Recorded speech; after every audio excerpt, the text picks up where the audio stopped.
In the blistering silence of the desert, beneath layers of sand untouched for millennia, lie secrets that defy everything we think we know. Colossal monuments carved with surgical precision, tombs aligned perfectly with celestial bodies, knowledge that seems impossibly advanced, encoded in stone by a civilization we barely understand. How did the ancient Egyptians, thousands of years ago, possess architectural mastery that challenges even our modern engineering? What hidden meaning lies in the unblinking gaze of the Sphinx, weathered yet eternal? And why do certain discoveries, ancient batteries, unexplained radiation, perfectly preserved bodies, seem to whisper of technologies lost to time, or never meant for us to find? This isn't mythology. These are artifacts cataloged by archaeologists, puzzles that still confound physicists, historians, and scholars alike. The deeper we dig, the more reality begins to feel incomplete. Are we looking at forgotten science, or something far stranger? So sit back, relax, and let's dive deeper into the mystery, into over 4 hours of astonishing enigmas, forgotten knowledge, and the haunting brilliance of a civilization whose genius science still can't fully explain. The sun rises slowly over the limestone cliffs of the Theban necropolis, casting long, golden shadows across the rugged hills that line the western bank of the Nile. The desert air is still, silent, disturbed only by the soft whistle of wind brushing through cracks in ancient stone. Here, among a maze of tombs carved deep into the rock, time seems frozen. The dead have slept for thousands of years in hollowed chambers, guarded by gods and forgotten by the living. But not all tombs belong. In 1907, British archaeologist Edward Ayrton, working under the patronage of financier Theodore M. Davis, was excavating in the Valley of the Kings, a sacred burial site reserved exclusively for Egypt's most powerful pharaohs. Over the centuries, this valley had yielded treasures and secrets of unimaginable grandeur.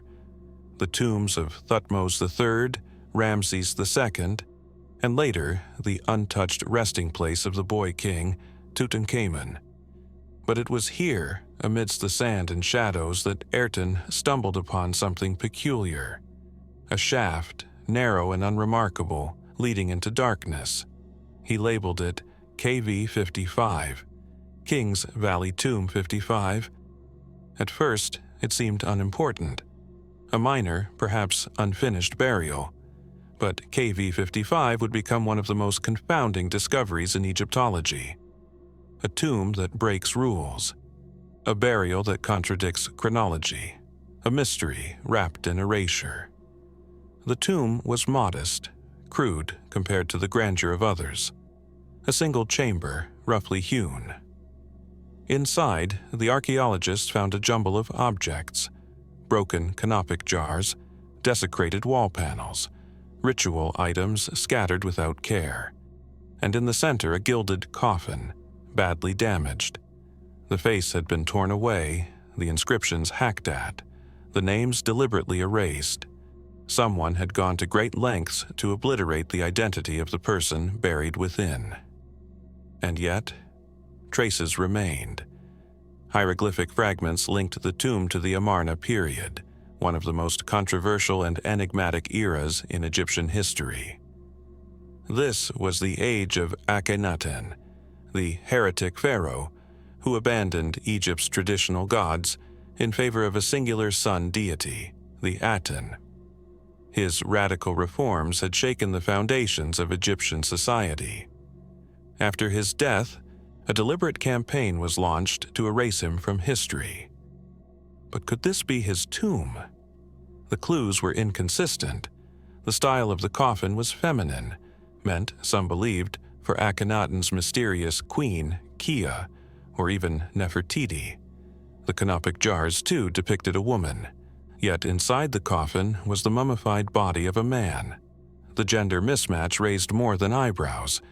It raised questions that remain unresolved to this day. Modern forensic analysis has tried to fill in the gaps. CT scans and DNA testing suggest the mummy is genetically linked to Tutankhamun, almost certainly his father. That points to Akhenaten.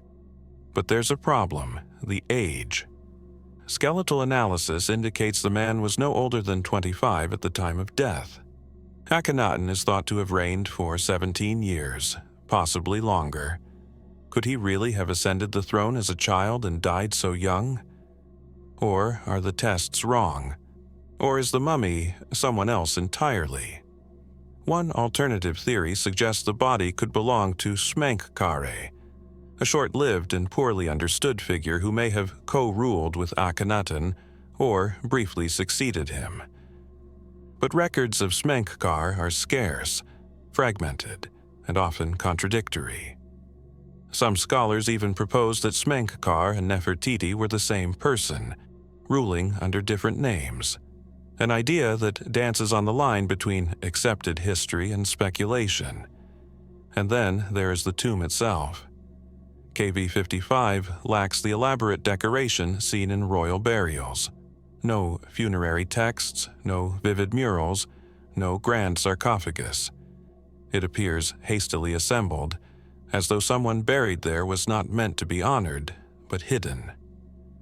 The deliberate defacement of names, the feminine funerary equipment, and the strangely eclectic collection of objects, many originally belonging to Queen T, Akhenaten's mother, all suggest an unusual, even secretive burial. Why would a pharaoh, if indeed it was a pharaoh, be buried in a mismatched coffin, stripped of identity, and hidden in a modest chamber far from the grandeur of Amarna? Why would their name be so violently removed? Was this an act of posthumous punishment, part of the systematic erasure of the Amarna dynasty? Or was someone trying to protect the body from the same fate that had already befallen the memory? Some theorists take a more unconventional view. They point to KV-55 as evidence of a far deeper, more systemic mystery.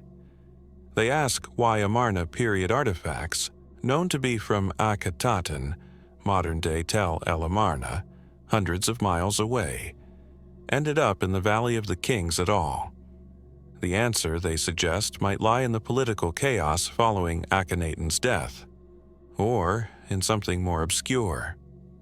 One fringe idea posits that the tomb represents a kind of quarantine, a burial not of reverence, but of containment. Akhenaten's religious revolution, in this view, wasn't merely political, but metaphysical, tapping into forbidden knowledge or sacred powers linked to the Aten. Was KV-55 meant to isolate not just the memory of the heretic king, but something else? Others note the strange condition of the mummy, the rapid deterioration of the remains, the presence of chemical residues, and odd structural damage to the bones have fueled speculation of an unknown cause of death, or deliberate mummification methods that deviate from tradition. Could Akhenaten's followers, or his enemies, have attempted to preserve or destroy something beyond the physical? These ideas remain on the edge of mainstream archaeology, yet they persist, fed by the vacuum left by missing records and contradictory evidence. Even after more than a century of study, KV-55 remains an anomaly. Every attempt to explain it seems to open a dozen new questions. Why was the identity of the mummy so aggressively erased? Why was he interred in a coffin meant for a woman? Why does his tomb lack the royal honors one would expect for a king, even a controversial one? And perhaps most hauntingly, why was the tomb sealed but never truly hidden? It sits there still among the dozens of other burials in the Valley of the Kings, but with a presence that feels different, unfinished, unresolved, as if the tomb itself were never meant to endure, a scar in the historical record, a whisper of a dynasty history tried to forget but couldn't. In the shifting sands of Egypt, time erodes stone, but not mystery, and some stories, no matter how buried, continue to echo. What else, then, waits in the silence? What other tombs lie undiscovered or deliberately concealed? And will we ever truly understand what happened in the age of the heretic king, or is that knowledge too meant to stay entombed? As the Nile winds its eternal path through the heart of Egypt, it carries with it more than just water.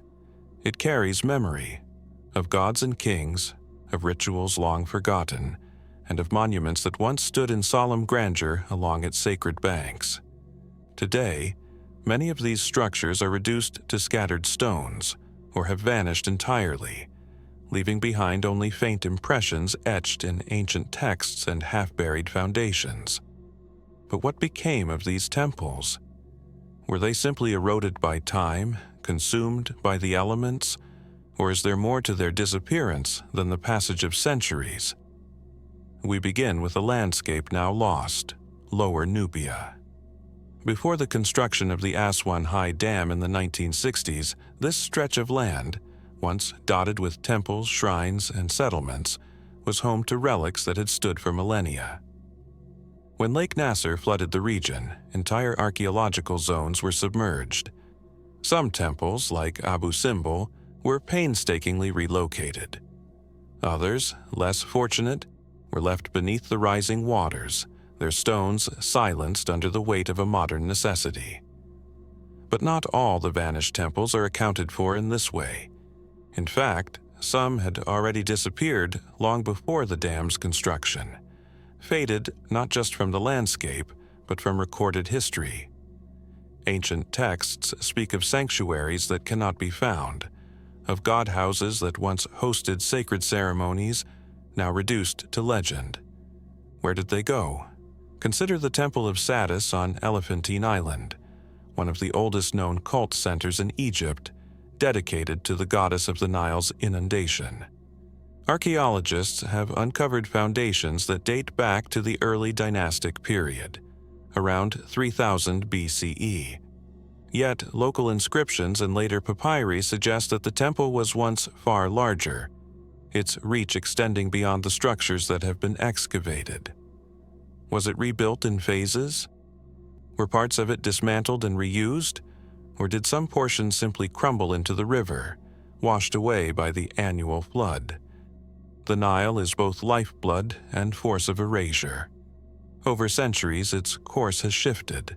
Islands have emerged and disappeared. Villages have moved inland. Entire temple complexes could be buried under layers of silt or, more mysteriously, beneath towns that grew atop the ruins, unaware of what lies beneath their foundations. Ground-penetrating radar in regions like Kom Ombo and Esna has revealed subterranean anomalies, large rectangular features suggestive of man-made architecture, yet unexcavated and unexplored. Could these be the remains of forgotten temples? The ancient Egyptians didn't just build with stone, they built with cosmic intent. Temples were aligned with the stars, the solstices, and the flow of the river. Each sanctuary was a microcosm of the universe, a sacred stage for the dance between gods and mortals. When a temple vanished, it wasn't just a building lost. It was an entire cosmological narrative severed from its earthly anchor. And some narratives are particularly difficult to trace. In the region of Abydos, long associated with the cult of Osiris, records hint at a hall of records, a chamber said to contain the divine knowledge of the gods, sealed within a temple that no longer exists. Though often dismissed as myth, the idea persists in both ancient and modern accounts. Travelers as far back as the Greco-Roman period spoke of hidden rooms and doors that led to nothing, false thresholds meant to confuse grave robbers, or perhaps conceal something more profound. Archaeologists have indeed discovered subterranean chambers beneath the temple of Sidi Ifrin, linked by long tunnels carved through limestone. Some lead nowhere, others descend into darkness. Were these merely symbolic passages into the underworld, or functional architecture designed to protect something lost? Then there is Tanis, once a thriving capital in Egypt's Third Intermediate period. Today, it lies in quiet ruin, largely unexcavated. Massive blocks of stone lie scattered like toppled dominoes across the delta mud, some engraved with cartouches of earlier kings, Ramses II, even Thutmose III. Many of these stones did not originate in Tanis. They were brought here from Pi-Ramesses, another lost city swallowed by the shifting waters and silts of the eastern delta. But here's where the mystery deepens.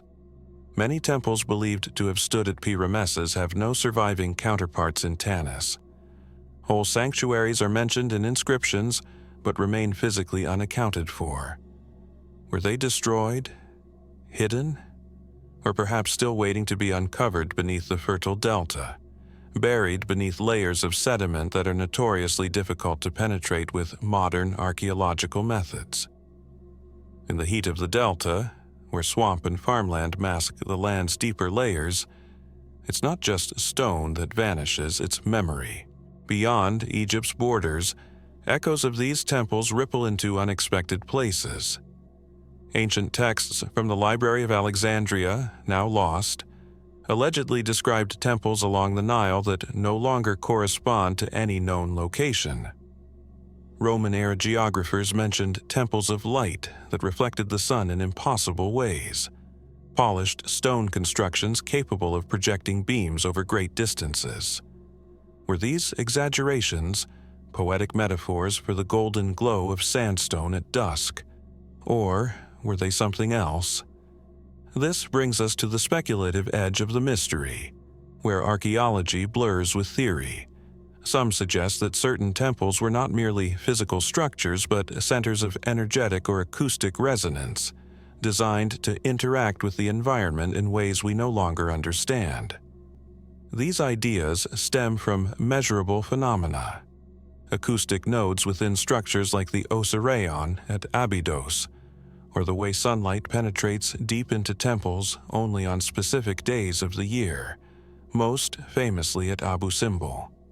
If such knowledge existed, could some temples have been dismantled or hidden, not for practical reasons but to remove or obscure sacred geometries now lost? Others go further. They propose that these vanished temples once held artifacts, objects of unknown origin, perhaps predating dynastic Egypt itself. These are not claims embraced by mainstream archaeology, and yet their persistence in fringe literature suggests a deep longing to uncover something more, something buried not just beneath sand, but beneath understanding. After all, why do certain temple names persist across multiple regions, as if echoing a lost original?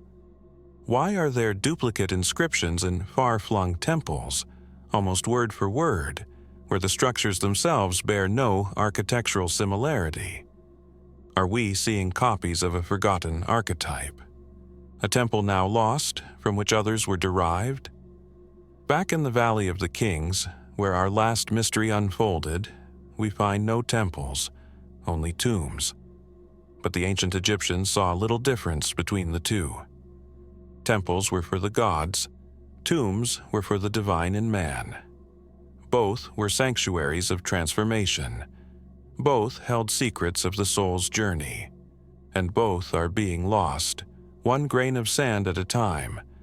Today, satellite imaging and ground-penetrating technologies offer hope. Strange shapes emerge beneath the desert skin, long walls, buried pylons, unexcavated courtyards. In regions once deemed exhausted, new possibilities are surfacing, but time is running out. Development, erosion, and climate are slowly closing the window through which we might glimpse these ancient marvels. Every year, the Nile swells and recedes, rearranging the past beneath its currents. And so we ask, what temples have we already walked over without knowing? What lies beneath villages, beneath farms, beneath silence? And more hauntingly still, were some temples never meant to be found again?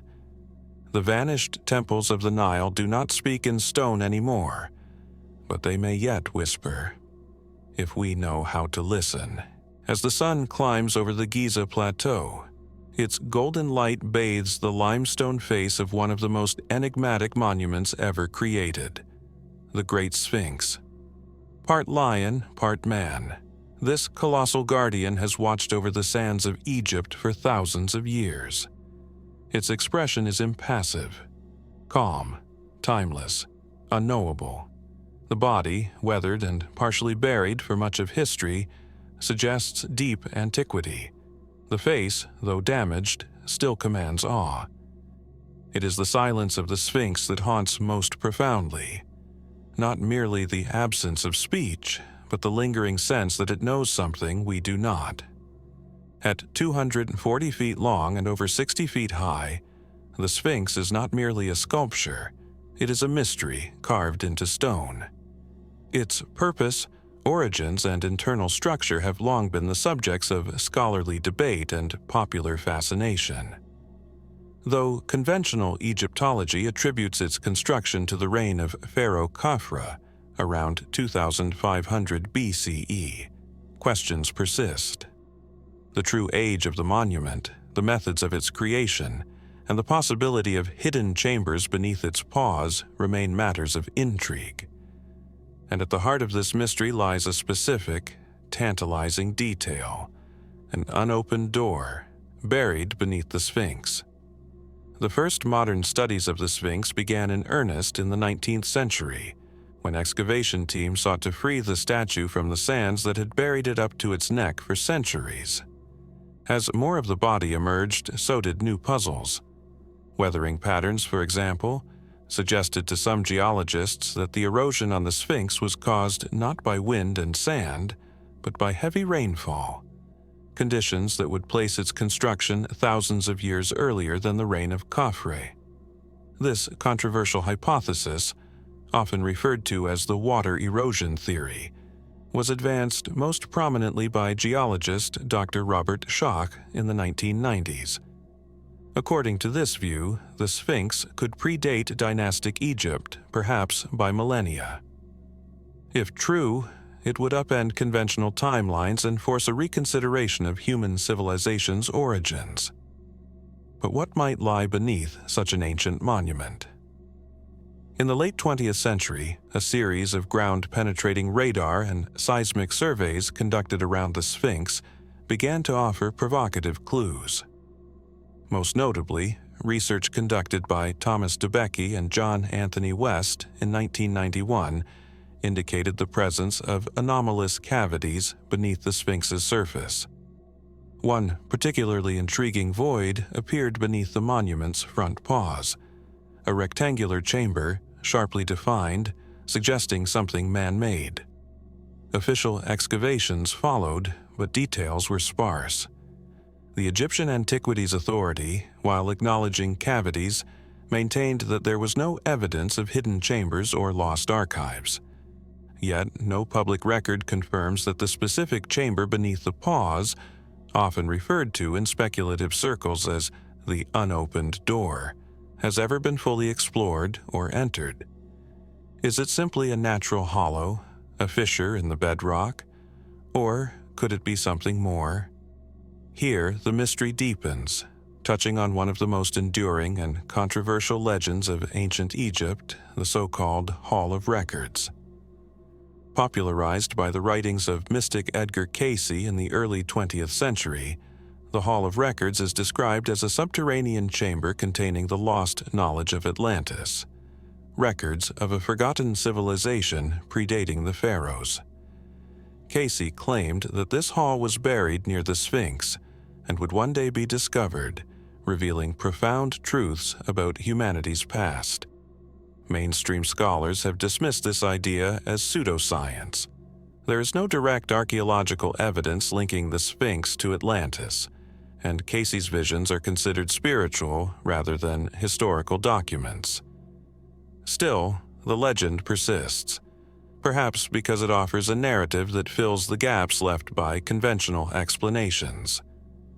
After all, why was such a monumental statue built without inscriptions, without hieroglyphic records to tell us its purpose or builder? Why does it face precisely due east, aligning with the rising sun on the spring equinox? And why, in a civilization that recorded so much, does the Sphinx remain so stubbornly silent? Fringe theories multiply in the space left by unanswered questions. Some researchers propose that the chamber beneath the Sphinx is a sealed crypt, placed there by a lost civilization predating dynastic Egypt, possibly survivors of a global cataclysm at the end of the last ice age, around 10,500 BCE. This date is significant not only because it aligns with theories about an advanced pre-Egyptian culture, but also because of the Sphinx's astronomical alignment. Around 10,500 BCE, the constellation Leo, represented by the lion, rose due east, directly in line with the Sphinx's gaze. Was this massive stone lion built as a celestial marker, oriented to the stars of a distant age? Was it intended to survive a flood, to guard the memories of a world lost beneath the waters? Of course, there are less speculative explanations. Some scholars suggest the chamber could have been a storage vault, or even part of an abandoned construction phase. Others believe it may be a natural fissure, misread by radar. Without excavation, we cannot say for sure. What complicates the issue further is access. The Sphinx and its surrounding area are tightly controlled by Egypt's Supreme Council of Antiquities. While efforts have been made to protect and preserve the monument from environmental damage and tourism, this also means that independent or outside investigations, especially those exploring fringe claims, are often restricted or prohibited. Thus, the unopened door remains just that, unopened. Its contents, if any, remain sealed beneath centuries of sand and speculation. Still, the story of the Sphinx continues to evolve. In recent years, new technologies, muon tomography, 3D imaging, and more refined geophysical instruments offer the potential for less invasive exploration. Scanning efforts at other monuments, like the Bent Pyramid and the Great Pyramid of Khufu, have already revealed previously unknown voids. Could similar techniques one day peer beneath the Sphinx without disturbing it? If so, what might we find? A hollow chamber filled with sand, the remnants of an ancient ritual pit, or something that defies categorization altogether? There is a strange tension here, between what we know and what we suspect, between the measured patience of archaeology and the human drive to uncover hidden truths, between preservation and revelation. The Sphinx, immobile and impassive, has witnessed it all. Flood and drought, war and empire, the passage of millions who looked upon its face and wondered what it knew. It does not answer, but it endures. And beneath it, the earth may still hold secrets, chambers carved by forgotten hands, doors never opened, knowledge never retrieved.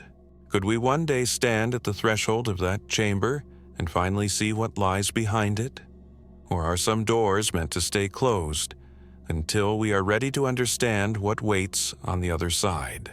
The vast desert near the Nile stretches out endlessly, but just south of modern Cairo lies a place where the sands conceal layers of history so profound they seem to whisper from beneath the earth itself. Saqqara, an ancient necropolis, a sprawling burial ground for millennia, holds some of Egypt's earliest and most enduring secrets. Here, beyond the soaring step pyramid of Djoser, beneath layers of limestone and dust, stretches a subterranean labyrinth that continues to puzzle archaeologists and historians alike. This is the Saqqara Underground, an intricate network of tunnels, chambers, and burial shafts that few have seen in full, and fewer still have fully understood. Its cool, shadowed depths guard stories of kings and priests, craftsmen and commoners, but also fragments of mysteries science struggles to explain. The complex at Saqqara is no ordinary burial site. It was the necropolis of Memphis, the ancient capital of Egypt, a place where every stone tells a story of power, faith, and the afterlife. The step pyramid itself is a monument to innovation, the first large-scale cut stone structure ever built. But beneath its monumental presence lies an even more perplexing terrain, a labyrinthine underground city of sorts, one that has been partially mapped but remains largely unexplored. Archaeological expeditions, beginning in the 19th century and continuing today, have uncovered vast corridors lined with niches that once held the mummified remains of the dead, sealed sarcophagi, and walls adorned with inscriptions and reliefs. Yet the underground at Saqqara is not a static tomb. It seems to have evolved, expanded, and perhaps even been repurposed across centuries, weaving together layers of Egypt's long history. Despite centuries of study, many questions remain. What was the true purpose of these subterranean galleries? Were they purely funerary in nature, resting places for the dead and sanctuaries for rituals, or did they serve additional, hidden functions? Consider the Serapeum, a vast underground necropolis within Saqqara, where sacred bulls, Apis bulls, were entombed in enormous granite sarcophagi. The size and precision of these sarcophagi are staggering. Some weigh upwards of 70 tons. How ancient Egyptian craftsmen managed to quarry, transport, and position such colossal stones remains a subject of admiration and inquiry. But beyond the logistics lies an even deeper mystery. The Serapeum was sealed and forgotten for centuries, only rediscovered in the early 19th century. Were there chambers still untouched beneath the Serapeum, still holding the remains of other sacred animals or unknown artifacts? In 2020, a remarkable discovery intensified the intrigue surrounding Saqqara's underground. Egyptian archaeologists announced the finding of a previously unknown network of tombs and chambers containing hundreds of mummies, some exquisitely preserved, others mysteriously wrapped in elaborate cartonnage adorned with striking iconography. Alongside the human remains were rare funerary artifacts and texts written in ancient scripts, some of which remain undeciphered or only partially understood. Among these texts, certain symbols and motifs suggest a knowledge of astronomy, metaphysics, and possibly even lost technologies. While scholars are cautious about over-interpreting, the findings invite speculation. Did these underground sanctuaries hold not only the physical dead, but encoded wisdom meant to transcend time? There are also whispers of secret passageways, narrow shafts, and hidden tunnels that do not align with the known tombs. Explorers and researchers report labyrinthine paths that seem deliberately confusing, perhaps designed to protect something. What if these were not just security measures against grave robbers, but mechanisms to safeguard forbidden knowledge or sacred objects? Ancient Egyptian religion was rich with symbolism and layers of meaning. The journey through death to the afterlife was as much spiritual as physical. Could the underground at Saqqara be a representation of the underworld itself, a living myth carved in stone and shadow? Speculative theories abound. Some propose that beneath Saqqara, beyond the sealed chambers, there exist repositories of forgotten technology. Artifacts from a civilization that predated the Pharaohs, lost to time but preserved in the dark.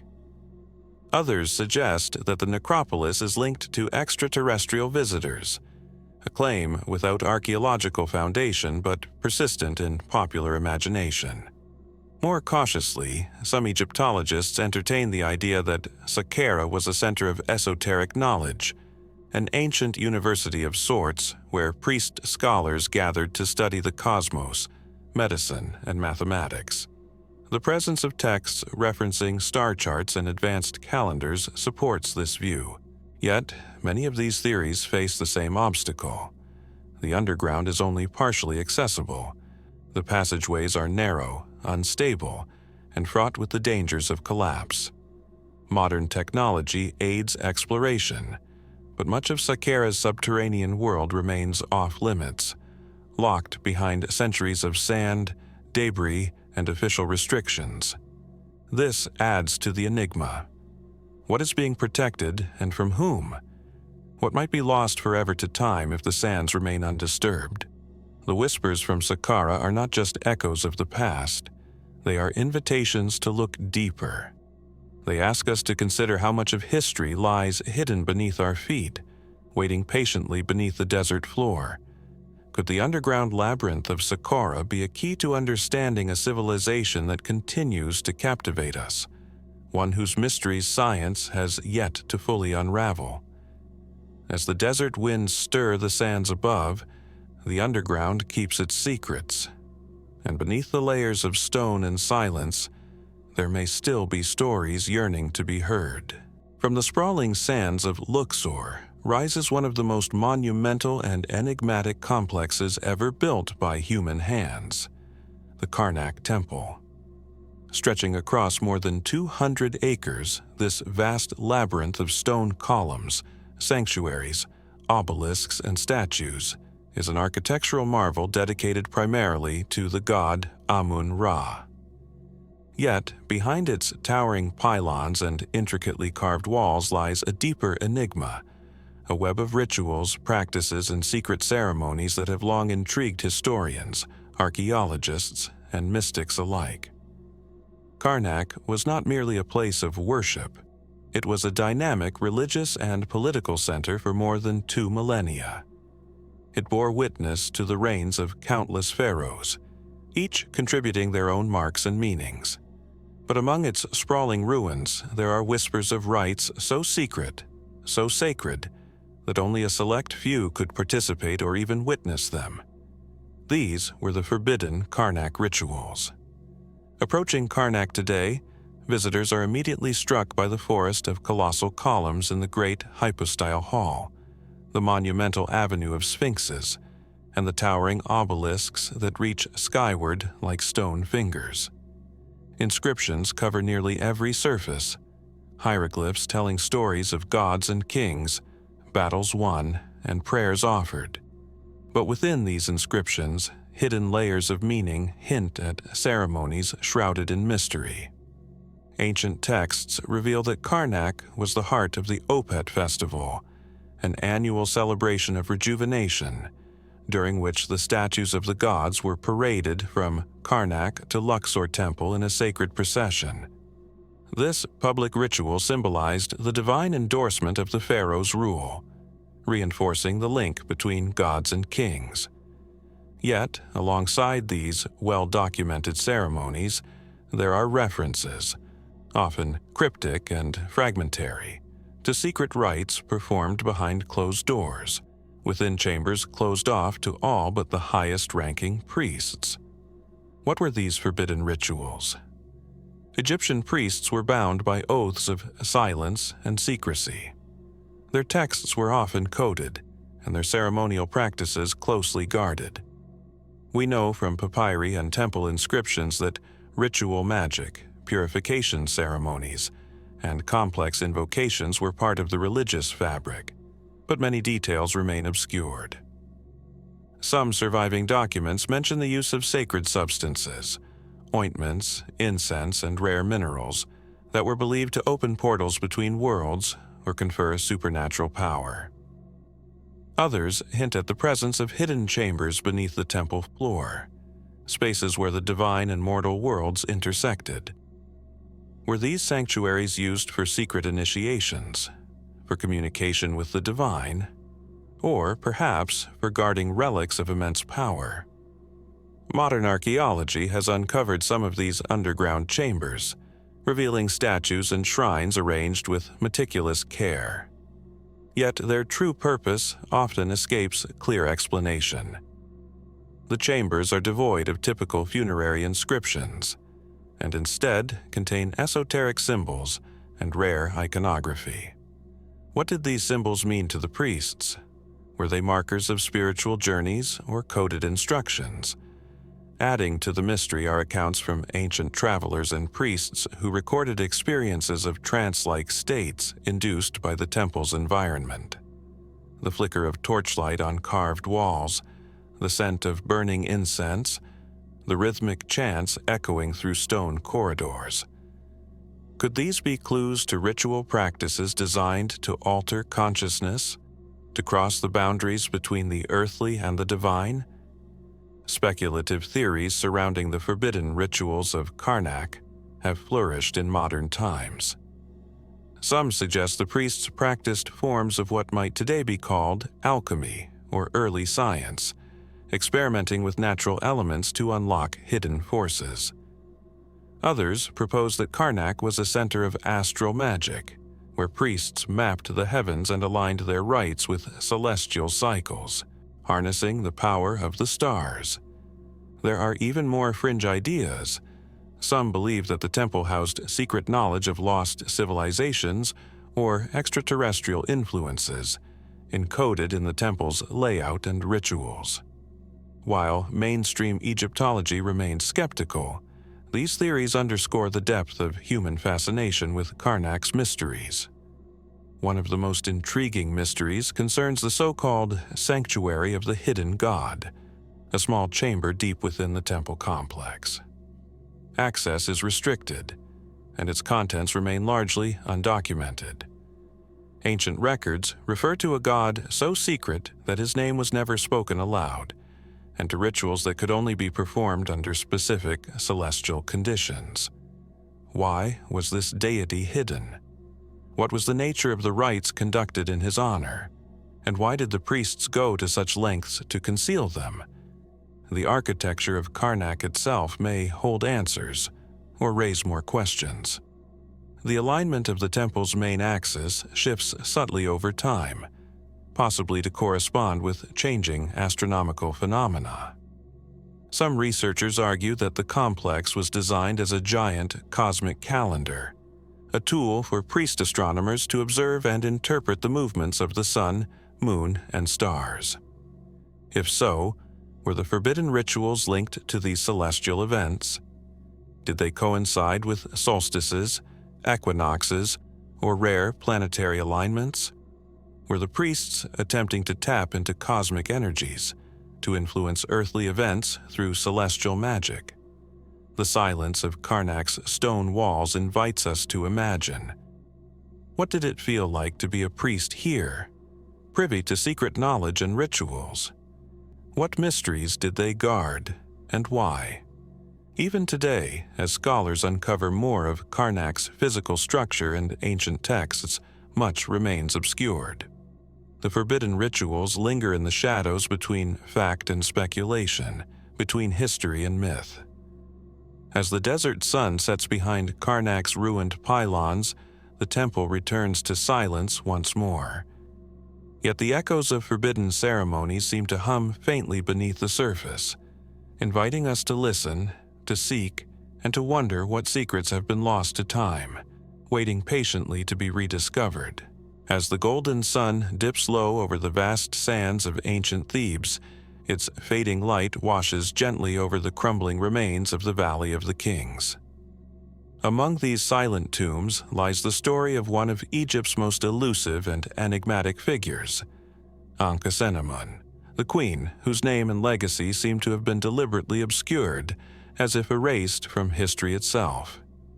Ankhesenamun was born into a world of immense power and complexity. The daughter of Pharaoh Akhenaten and Queen Nefertiti, she was a princess of the controversial Amarna period, a time when the traditional pantheon of Egyptian gods was upheaved in favor of the worship of Aten, the sun disk. Yet her life would intertwine with some of the most famous and mysterious figures in Egypt's history, including the boy king Tutankhamun. To understand Ankhesenamun is to peer into a chapter of Egypt's past marked by political upheaval, religious revolution, and secrecy. Archaeological evidence and surviving inscriptions reveal her as the wife of Tutankhamun, a young pharaoh whose tomb, discovered nearly intact in 1922, stunned the world with its treasures. and yet offered few clues about the queen herself. Where, then, was Ankhesenamun? Despite her pivotal role, she remains a shadowy presence in the archaeological record. Her name appears in only a handful of inscriptions, and even these were often defaced or erased. Temples and monuments that once honored her have been stripped of her image, her identity seemingly wiped from the public memory by unknown hands. Why was Ankhesenamun erased? Historians suggest several possibilities. Some propose that she fell victim to the intense political and religious reversals following the death of Akhenaten, as Egypt returned to its traditional beliefs under new rulers. Her association with the Amarna heresy might have made her a target for damnatio memoriae, a condemnation of memory, where a person's name and likeness were deliberately destroyed to remove their influence from history. Yet the evidence is incomplete, and gaps remain. Did Ankhesenamun survive the turmoil? Did she play a role in the regency or political maneuverings after Tutankhamun's death? A tantalizing clue emerges from an unusual artifact, a diplomatic letter from a Hittite king, sent to an Egyptian queen requesting a new husband for her, who was reportedly widowed and without an heir. Some scholars speculate this queen could have been Ankhesenamun herself, reaching out across borders to secure Egypt's future. If true, this diplomatic exchange suggests a queen who was politically active, perhaps even desperate, navigating a perilous world where alliances could determine survival. Yet, no definitive Egyptian records confirm this theory, leaving the story suspended in uncertainty. Another mystery surrounds the final resting place of Ankhesenamun. Unlike her famous husband, whose tomb was discovered relatively intact, the queen's burial site remains unidentified. Some archaeologists believe she was interred near Tutankhamun in the Valley of the Kings, while others theorize her tomb lies hidden somewhere else entirely, perhaps buried beneath the sands, awaiting rediscovery. Adding to the enigma is the possibility that her mummy was altered or confused with others, a fate that befell several royals during the chaotic post-Amarna period. Forensic studies on mummies from this era have yet to conclusively identify her remains, prolonging the mystery of her physical fate. Speculative theories flourish around Ankhesenamun. Some posit that she survived long after Tutankhamun's death, possibly marrying the influential Ai, who succeeded Tutankhamun as pharaoh. Others suggest she may have been involved in conspiracies or power struggles that led to her erasure. More fringe ideas suggest darker fates, claims of secret cults, hidden knowledge, or even supernatural interventions, none supported by solid evidence but reflective of the enduring fascination with her elusive figure. The story of Ankhesenamun touches on profound questions about memory, power, and identity. How does history decide who is remembered and who is forgotten? What truths lie buried beneath the layers of stone and sand, silenced by time and politics? In a civilization obsessed with legacy and the afterlife, the deliberate erasure of a queen raises unsettling questions about the forces that shape history itself. As we consider the fragments of her life, the few surviving inscriptions, the whispers in diplomatic letters, the empty tombs yet to be found, we are reminded that history is often a puzzle with missing pieces. Ankhesenamun remains a queen erased, her story incomplete but deeply compelling, an invitation to continue exploring the mysteries that lie beneath the sands of Egypt. What secrets might still be uncovered, and what light could they shed on a queen lost to time? The silent sands of Egypt's deserts have long concealed secrets beneath their shifting dunes, secrets held tightly behind colossal stone doors and impenetrable barriers. Among the most enduring mysteries of ancient Egypt is the deliberate sealing of the pharaoh's own tombs. These monumental sepulchres, built with painstaking care and monumental resources, were locked away, hidden from the living, yet meant to safeguard the dead for eternity. As we stand before the towering entrance of a royal tomb, massive limestone blocks carved with sacred hieroglyphs and protective spells, the question lingers. Why did the pharaohs choose to seal themselves within, often with such elaborate and unyielding measures? What purpose did these seals serve, and what messages did they intend to send to the world beyond their time? The act of sealing a tomb was no mere architectural necessity. It was a ritual laden with profound spiritual and cultural significance. Egyptian belief held that the afterlife was a continuation of existence, where the soul would journey through unknown realms, sustained by the offerings and protections preserved within the tomb. To safeguard this delicate passage, tombs were sealed to protect the physical body and its treasures from desecration, theft, or disturbance, threats that could jeopardize the soul's eternal rest. Archaeological evidence confirms that the entrances of royal tombs were often blocked with massive stone slabs or mud bricks, secured with seals stamped with the pharaoh's emblem or divine symbols. These seals were sometimes accompanied by curses, warnings inscribed to deter tomb robbers and protect the sanctity of the burial site. But sealing went beyond mere physical security. Sealing was an act of symbolic closure, a final gesture of authority and sacred protection. It was a way for the pharaohs, rulers both mortal and divine, to assert control over death itself, a threshold between worlds. The closing of the tomb marked the completion of the king's earthly journey and the beginning of his eternal voyage. Yet, despite these intentions, history tells a different story. Many tombs, including those in the Valley of the Kings, were repeatedly violated, their treasures plundered, and their sanctity shattered.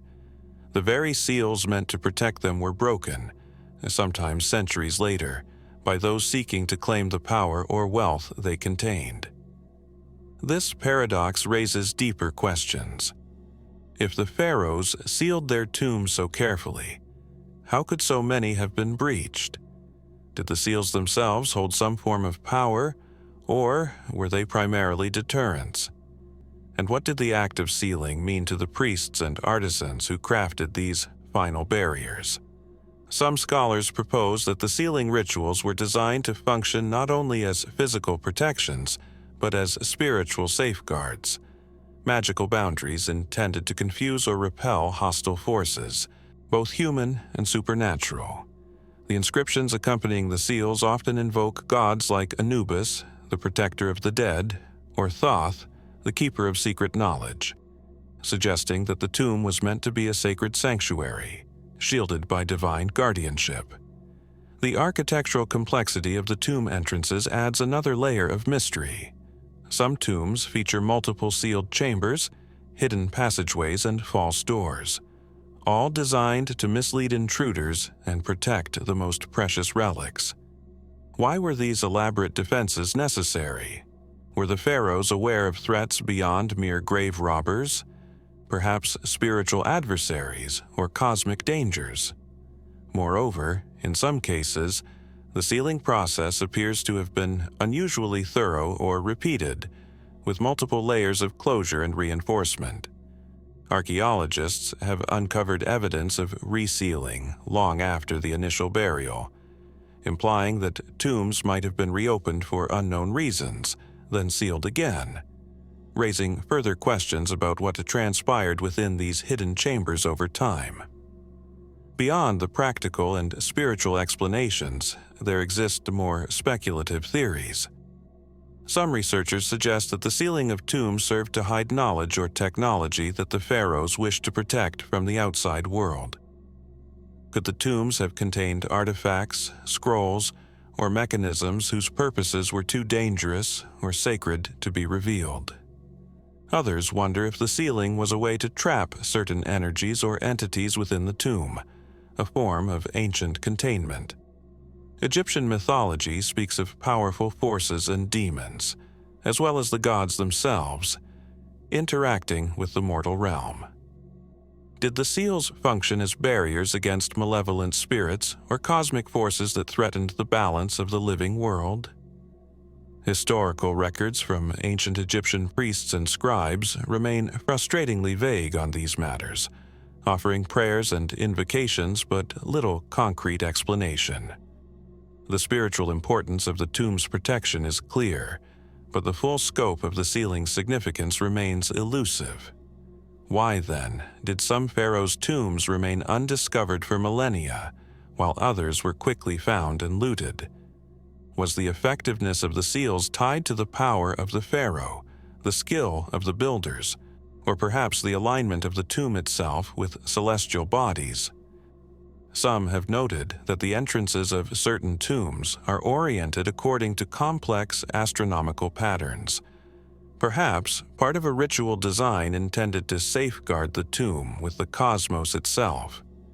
Could the sealing of the tomb have been both an earthly and a cosmic act? As we peer deeper into the shadows cast by these sealed doors, the mystery endures. The pharaohs' tombs stand as monuments to a profound intersection of faith, power, and the human desire to transcend death. They invite us to consider not only the practical reasons for sealing, but the symbolic and metaphysical implications. What did the pharaohs fear beyond death? What secrets lay beyond those sealed thresholds? And what might still lie hidden, waiting beneath layers of stone and time, in tombs yet to be discovered or understood? In contemplating these silent guardians of the past, we are reminded that the act of sealing was not merely about closure, but about preservation, of a legacy, a soul, and perhaps a secret that transcends the ages. The tombs sealed by the pharaohs remain locked in mystery, beckoning us to look closer, to listen more carefully, and to wonder what ancient truths they continue to guard. From the arid desert sands of Egypt rises a silhouette that has baffled scholars, explorers, and scientists alike for centuries. Amid the countless pyramids scattered across the landscape, one structure stands apart, not just for its size or grandeur, but for the profound questions it continues to raise. A pyramid that defies easy explanation, a riddle carved in limestone and mystery.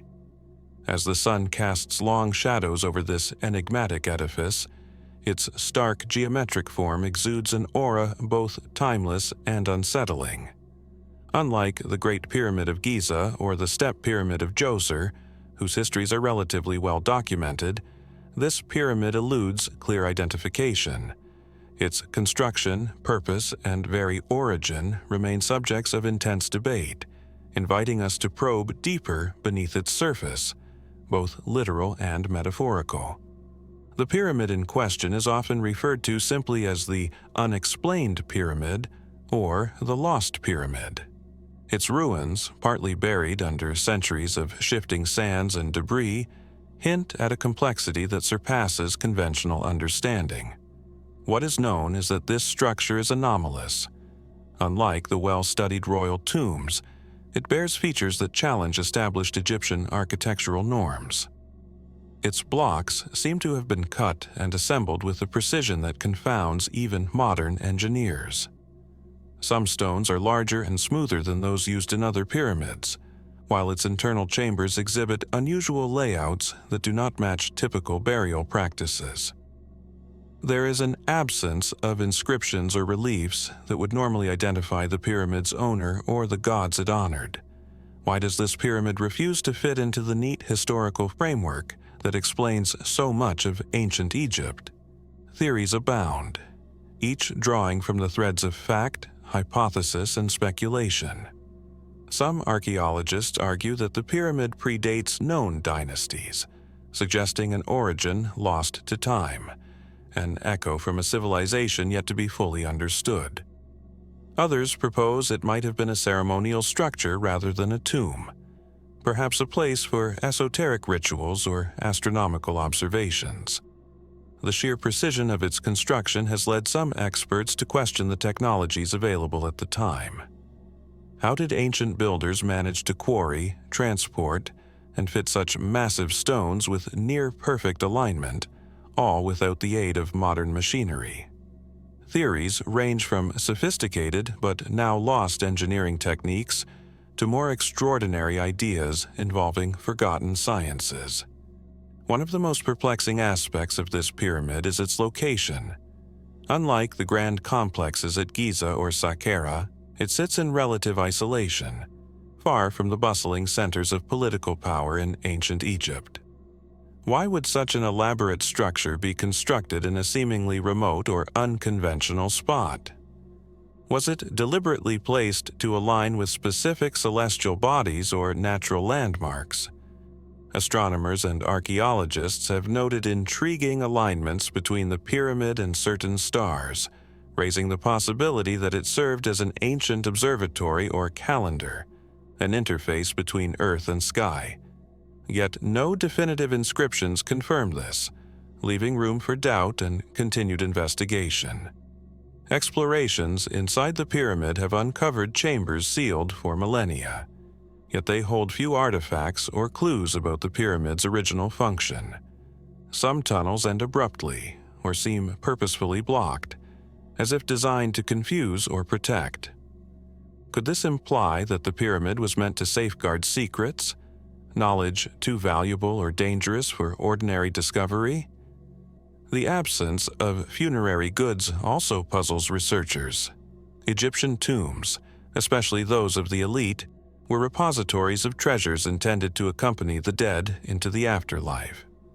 This pyramid's barren chambers prompt a fundamental question. Was this structure ever intended as a tomb at all? Speculative theories often drift into the realm of the extraordinary. Some suggest the pyramid was built by an advanced civilization predating the Egyptians, remnants of a lost epoch whose technologies and purposes are now obscure. Others imagine it as a repository of arcane knowledge, a temple designed to harness cosmic energies or connect with otherworldly realms.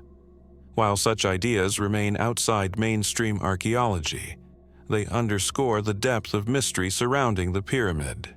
They reflect a human impulse to seek meaning beyond what is immediately visible, to interpret silence and absence as invitation rather than void. Historical records provide little guidance. Unlike other monumental projects, this pyramid does not appear in the annals of pharaohs or priests.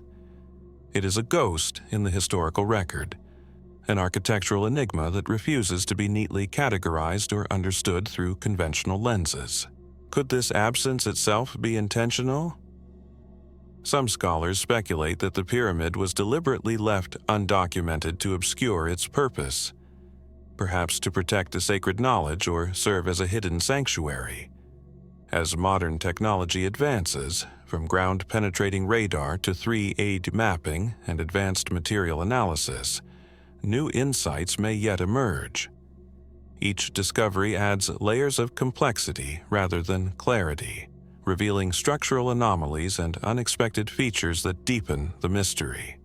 The pyramid's silent stones continue to guard their secrets, inviting us to question our assumptions about ancient Egypt, its people, and their achievements. How much have we yet to learn about the ingenuity and the mysteries of those who shaped this ancient world? In contemplating this pyramid, we confront the limits of our knowledge and the vastness of the unknown. What truths remain buried beneath the shifting sands, awaiting patient eyes and open minds? And how might this unexplained pyramid redefine what we think we know about Egypt's ancient past? The answers remain elusive, locked away behind those monumental stones, whispering across millennia. And the search continues. As we move from the shadows of the unexplained pyramid, our journey takes us deeper into the heart of the Valley of the Kings, where one of Egypt's most enigmatic tombs lies, KV 55. Unlike the grand and well-preserved resting places of pharaohs, KV 55 is a small, cramped chamber, shrouded in dust and mystery. Its walls silent witnesses to secrets that have confounded scientists and historians alike. Discovered in 1907 by the excavator Edward R. Ayrton, the tomb was initially unassuming, almost overlooked in the vast necropolis. Yet what was found inside would ignite decades of debate: a solitary mummy, embalmed and wrapped, but stripped of the royal adornments typical of a king's burial. Alongside the remains were a collection of artifacts bearing the names of Akhenaten, the controversial heretic pharaoh who dared to upend centuries of tradition with his radical religious reforms. KV-55 has since been dubbed the tomb that defies DNA, a reference to the extraordinary genetic investigations aimed at unraveling the identity of the mysterious occupant. Early assumptions identified the mummy as Akhenaten himself, but further analysis introduced doubt. The DNA testing conducted decades later suggested that the individual might instead have been a close relative, perhaps Akhenaten's father or son, yet the results have been disputed, incomplete, or contradictory. The complexity of the DNA results highlights the limitations of even our most advanced scientific tools when applied to ancient remains disturbed by time, decay, and earlier excavation methods. Can DNA alone unlock the secrets of KV-55, or does the tomb guard its mysteries beyond the reach of modern genetics? The artifacts found within KV-55 only deepen the puzzle. Several items bear the cartouches of Akhenaten, but others belong to different members of the royal family, creating a confusing tapestry of connections. One notable object, a golden mask fragment, is stylistically unlike the ornate funerary masks typical of Egyptian royalty. This mask's peculiar style has fueled debate over its true owner's identity and status. Furthermore, inscriptions and iconography found in the tomb reflect a fusion of religious symbolism, some traditional, others tied to Akhenaten's revolutionary Aten worship. The presence of both old and new religious elements raises questions about the tomb's history. Was KV-55 a resting place hastily repurposed during turbulent political times? Or does it represent a transitional moment between two vastly different epochs in Egyptian history? Scholars have long pondered whether KV-55 was originally intended for a royal figure at all. Some suggest it may have housed Queen Tiye, Akhenaten's powerful mother, or even Smenkhkare, a shadowy and short-reigned successor. Yet none of these theories can be conclusively proven, largely because the tomb's contents appear to have been disturbed, looted, reburied, or altered, long before modern archaeologists arrived. This disturbed context complicates interpretation, blurring the lines between fact and speculation. Was the tomb's occupant deliberately stripped of identity as part of a political or religious purge? Or did the chaotic aftermath of Akhenaten's reign lead to hurried reburials, creating a tangled historical web that resists straightforward decoding? Beyond DNA and artifacts, the tomb's architecture itself is unusual. Smaller and less elaborate than other royal tombs, KV-55 lacks the grandeur expected of a king's eternal resting place. Its chambers are simple, almost utilitarian, and its entrance was sealed in a manner that seems less ceremonious than typical royal burials. Could this suggest that KV-55 was a clandestine burial, a secret tomb meant to hide its occupant from enemies or rivals? Or does it reflect the instability of the Amarna period, when Egypt was in religious and political upheaval, and traditional burial practices were disrupted? These questions bring us to the heart of KV-55's enduring mystery. How do we reconcile the conflicting clues left behind? The tomb offers tantalizing hints but no definitive answers. It challenges the assumption that we can always know who lies beneath the sands or decode the story through artifacts alone. Could there be more to KV-55 than bones and broken objects? Might the tomb be a symbol of broader cultural and spiritual conflicts? an embodiment of the tension between tradition and revolution that defined the Amarna era. Speculative voices sometimes suggest that the tomb's mysteries extend beyond history and science. Some propose that hidden chambers may still await discovery, containing relics or records that could clarify the occupant's identity and role. Others imagine that the tomb's very enigma is a deliberate puzzle left by ancient priests or rulers to protect sacred knowledge. While such theories remain unproven, they highlight how KV-55 continues to capture the imagination, not only as a physical site, but as a doorway to questions about memory, identity, and the past's elusive truths. Modern technology offers hope for new revelations. Ground-penetrating radar, advanced DNA sequencing, and forensic analysis might one day shed further light on the tomb's occupant and the historical events surrounding KV-55. Yet, even as science advances, the tomb remains a reminder that some mysteries resist resolution, inviting ongoing inquiry rather than final judgment. As we leave the silent chamber of KV-55 behind, we carry with us the lingering questions it poses. Who truly rests beneath its modest stones? What stories of power, faith, and loss remain locked within that quiet tomb? And what might the unresolved secrets of KV-55 teach us about the limits of history and the enduring enigma of ancient Egypt itself? The tomb stands silent, waiting, challenging us to listen beyond the dust and DNA into the whispers of a past that remains tantalizingly just out of reach. From the shadowy corridors of ancient history emerges a figure whose name is both revered and wrapped in layers of mystery: Imhotep. Known today primarily as the architect behind the step pyramid of Djoser, Imhotep's legacy reaches far beyond stone and mortar. Yet, despite centuries of admiration, much of his life and influence remain elusive, like fragments of a long-lost manuscript scattered by the desert winds.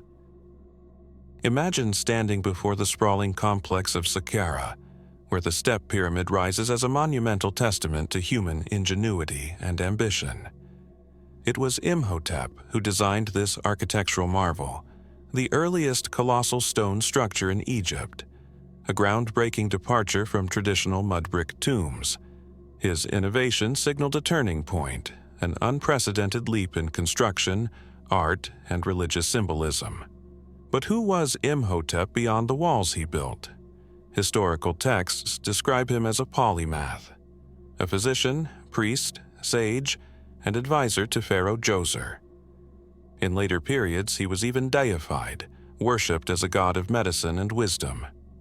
Yet these records, while impressive, offer only glimpses into the true breadth of his contributions. His writings have been lost, and the full scope of his knowledge remains a mystery buried beneath layers of time. This absence raises a compelling question. What else did Imhotep know, create, or influence that history has yet to uncover? Unlike many of his contemporaries, Imhotep's name survives not just in inscriptions but in legend. Ancient Egyptians attributed to him profound medical knowledge, and later Greeks linked him with Asclepius, the god of healing. Yet, how much of this is grounded in historical fact, and how much has grown from myth? Archaeologists have found scant direct evidence of Imhotep's medical practices or scholarly works. Could this indicate that much of his legacy was transmitted orally, or perhaps deliberately concealed? Or is it possible that his impact was so extensive and integrated into Egyptian culture that it became inseparable from the broader evolution of science and religion in the ancient world? Imhotep's architectural genius is undeniable, yet even here, mysteries abound. The step pyramid itself features innovations whose origins remain unclear. How did Imhotep conceptualize and execute such a radical design without precedent? Did he draw upon lost knowledge or employ techniques that vanished after his era?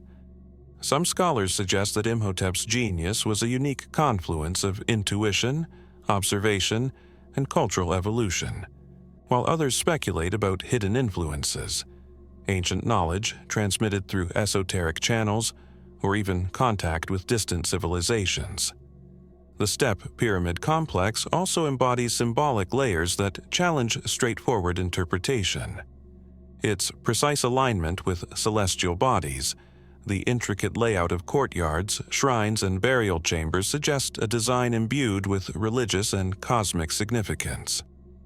Did Imhotep envision the pyramid as a bridge between earth and sky, life and afterlife? The mysteries surrounding these choices invite us to consider the deeper meanings encoded in stone.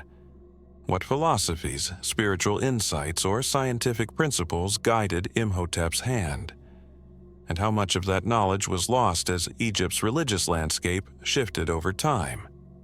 Beyond architecture and medicine, Imhotep's legacy intertwines with the birth of written knowledge and learning in Egypt. He is sometimes credited with founding the first school of medicine and inspiring later generations of scholars. Yet, curiously, no manuscripts authored by him have survived, and no undisputed archaeological evidence confirms the existence of such institutions during his lifetime. Could this gap hint at a deliberate secrecy surrounding advanced knowledge, preserved within priestly or scholarly circles inaccessible to outsiders? Or might it reflect the fragility of knowledge transmission in an ancient world subject to upheaval and decay? Over millennia, Imhotep's image transformed, from mortal architect to divine healer, from historical figure to legendary archetype. This evolution itself poses questions about how cultures remember and reshape their past. What truths about Imhotep have been embellished, forgotten, or obscured? Could there be undiscovered tombs, texts, or artifacts somewhere beneath Egypt's sands that might reveal more about this enigmatic figure? And if such evidence exists, what would it tell us about the origins of science, medicine, and architecture in one of history's greatest civilizations? Speculative theories often arise to fill these gaps, some suggesting Imhotep possessed knowledge lost to time, perhaps even insights into advanced technologies or healing methods far beyond his era. Others imagine him as a custodian of esoteric wisdom, a link between ancient Egypt and other cultures or realms of understanding. While these ideas remain unproven, they underscore the profound fascination with Imhotep, not just as a historical figure but as a symbol of the unknown depths of human potential and ancient knowledge. Today, as we piece together the fragments of Imhotep's story, we confront the limits of archaeology and history. We see a man whose tangible works endure, but whose full essence remains hidden. A reminder that some legacies resist final definition, inviting endless exploration and wonder. What secrets does Imhotep's lost legacy still hold? And how might our understanding of ancient Egypt deepen if more of his story came to light? The stones of Saqqara stand silent, waiting, whispering of a legacy that continues to challenge, inspire, and beckon us toward discovery. As we turn from the enigmatic legacy of Imhotep, our journey leads us outward, toward the towering monoliths that pierce the Egyptian skyline, the obelisks. These slender, tapering pillars of stone, often capped with a gilded pyramidion, have long captivated the imagination of scholars, travelers, and mystics alike. Standing silently under the unyielding sun, obelisks are more than mere monuments. They are intricate messages cast in granite, etched with the weight of history and meaning. Imagine approaching one of these colossal pillars, some rising over 30 meters into the air, their surfaces covered with intricate hieroglyphs that have survived millennia of wind and sand. Each symbol, carved with precise care, tells a story, or perhaps several stories, layered with religious devotion, political power, and cosmic symbolism. At first glance, obelisks appear straightforward, monuments dedicated to the sun god Ra, symbols of divine authority and protection, and records commemorating the achievements of pharaohs. These interpretations are well grounded in Egyptology and supported by inscriptions that praise gods and kings. Yet, as we study these monuments more closely, questions begin to emerge. What if these towering stones hold deeper, hidden messages?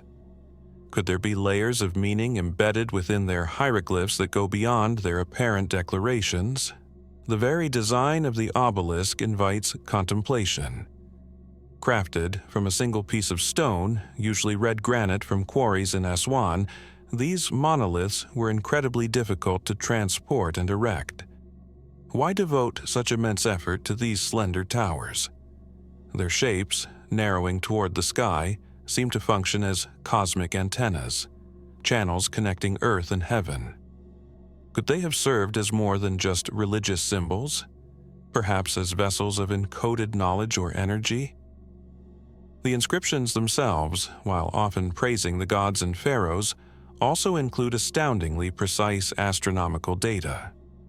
Some obelisks are aligned with the sun's position at solstices or equinoxes, indicating a sophisticated understanding of celestial cycles. This precision hints at a dual purpose, both spiritual and scientific. Were the obelisks designed to mark time, track celestial events, or convey cosmological knowledge in a way that would endure beyond human memory? Among the more mysterious features are peculiar hieroglyphs and cryptic iconography that resist straightforward translation. Some researchers have pointed out inconsistencies or anomalies in the inscriptions, suggesting deliberate obfuscation. Are these signs merely artistic flourishes, or do they hint at secret knowledge? Such questions prompt us to consider the possibility that obelisks served as repositories for esoteric wisdom, accessible only to initiates or priests who understood their symbolic language. Could the hieroglyphs encode rituals, cosmology, or even technological concepts lost to history? Throughout history, obelisks have been transported far beyond Egypt's borders, to Rome, Paris, London, and New York. Yet their meanings have often been obscured or misunderstood. In many cases, the inscriptions were ignored or removed, reducing these monuments to mere architectural curiosities. This cultural displacement adds another layer to their mystery. What truths have been diluted or hidden as obelisks were uprooted and repurposed in foreign lands? Speculative theories extend even further. Some propose that the obelisk's unique shapes and inscriptions connect to ancient energy systems, serving as conduits for natural forces or celestial energies. Could the granite itself, resonant with mineral properties, have played a role in amplifying or storing these energies? While such ideas remain on the fringe of mainstream scholarship, they invite us to reconsider the obelisk not just as stone, but as an instrument within a broader, potentially mystical framework. Additionally, the process of carving and erecting obelisks remains a technical marvel. How did ancient Egyptian engineers, without modern machinery, transport and raise these massive stones? Some suggest the use of complex systems of ramps, levers, and manpower, yet definitive answers remain elusive. Could there be lost engineering techniques or tools that enabled this feat, knowledge encoded in the very fabric of the monuments themselves? Beyond their physical and symbolic dimensions, obelisks seem to act as silent storytellers, preserving fragments of a worldview where kingship, divinity, and cosmic order were intertwined. Yet, as we decode these messages, we confront the limits of our understanding. What aspects of their meaning have been lost, misunderstood, or deliberately hidden? Were the obelisks also political tools, designed to project power and divine favor to both the living and the gods? Or did they serve as sacred guides, intended to direct the soul's journey through the afterlife? The enduring presence of obelisks through millennia, surviving conquests, relocations, and cultural shifts, testifies to their profound significance. They continue to inspire awe and inquiry, standing as puzzles carved in stone, inviting us to listen closely, not just to what is written, but to what lies beneath the surface. As we ponder these towering messages from the past, we must ask ourselves, how much more is encoded within the granite walls, waiting to be deciphered? What secrets might be revealed by future discoveries, technologies, or perspectives? The obelisks stand as timeless sentinels, bridging the earth and sky, history and mystery. Silent yet eloquent, their full message still hidden in the interplay of light, shadow, and stone. What truths remain buried in their hieroglyphs, whispering to those willing to see beyond the obvious? The answers continue to elude us, beckoning us to explore deeper into the mysteries they guard. From the towering obelisks etched with cryptic messages, our journey now turns to the greatest architectural marvel of ancient Egypt, the pyramids of Giza. Standing in stark silhouette against the endless desert sky, these immense structures have captured human imagination for thousands of years.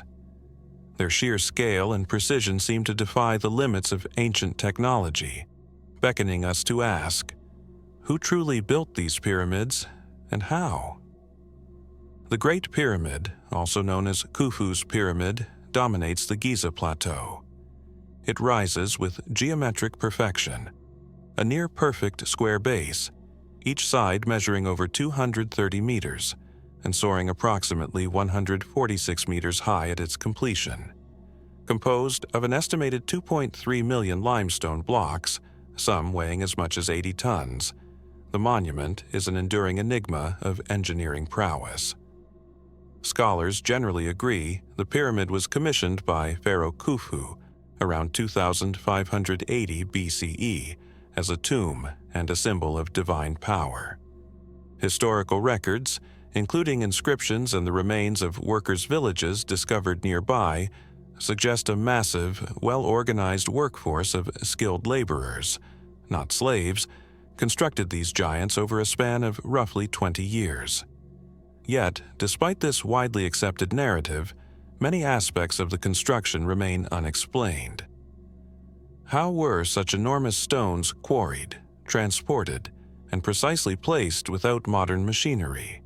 Theories abound: wooden sledges lubricated with water, intricate ramp systems spiraling around the pyramid, or even more complex counterweight and pulley mechanisms. But the absence of definitive archaeological evidence for any one method keeps the question open.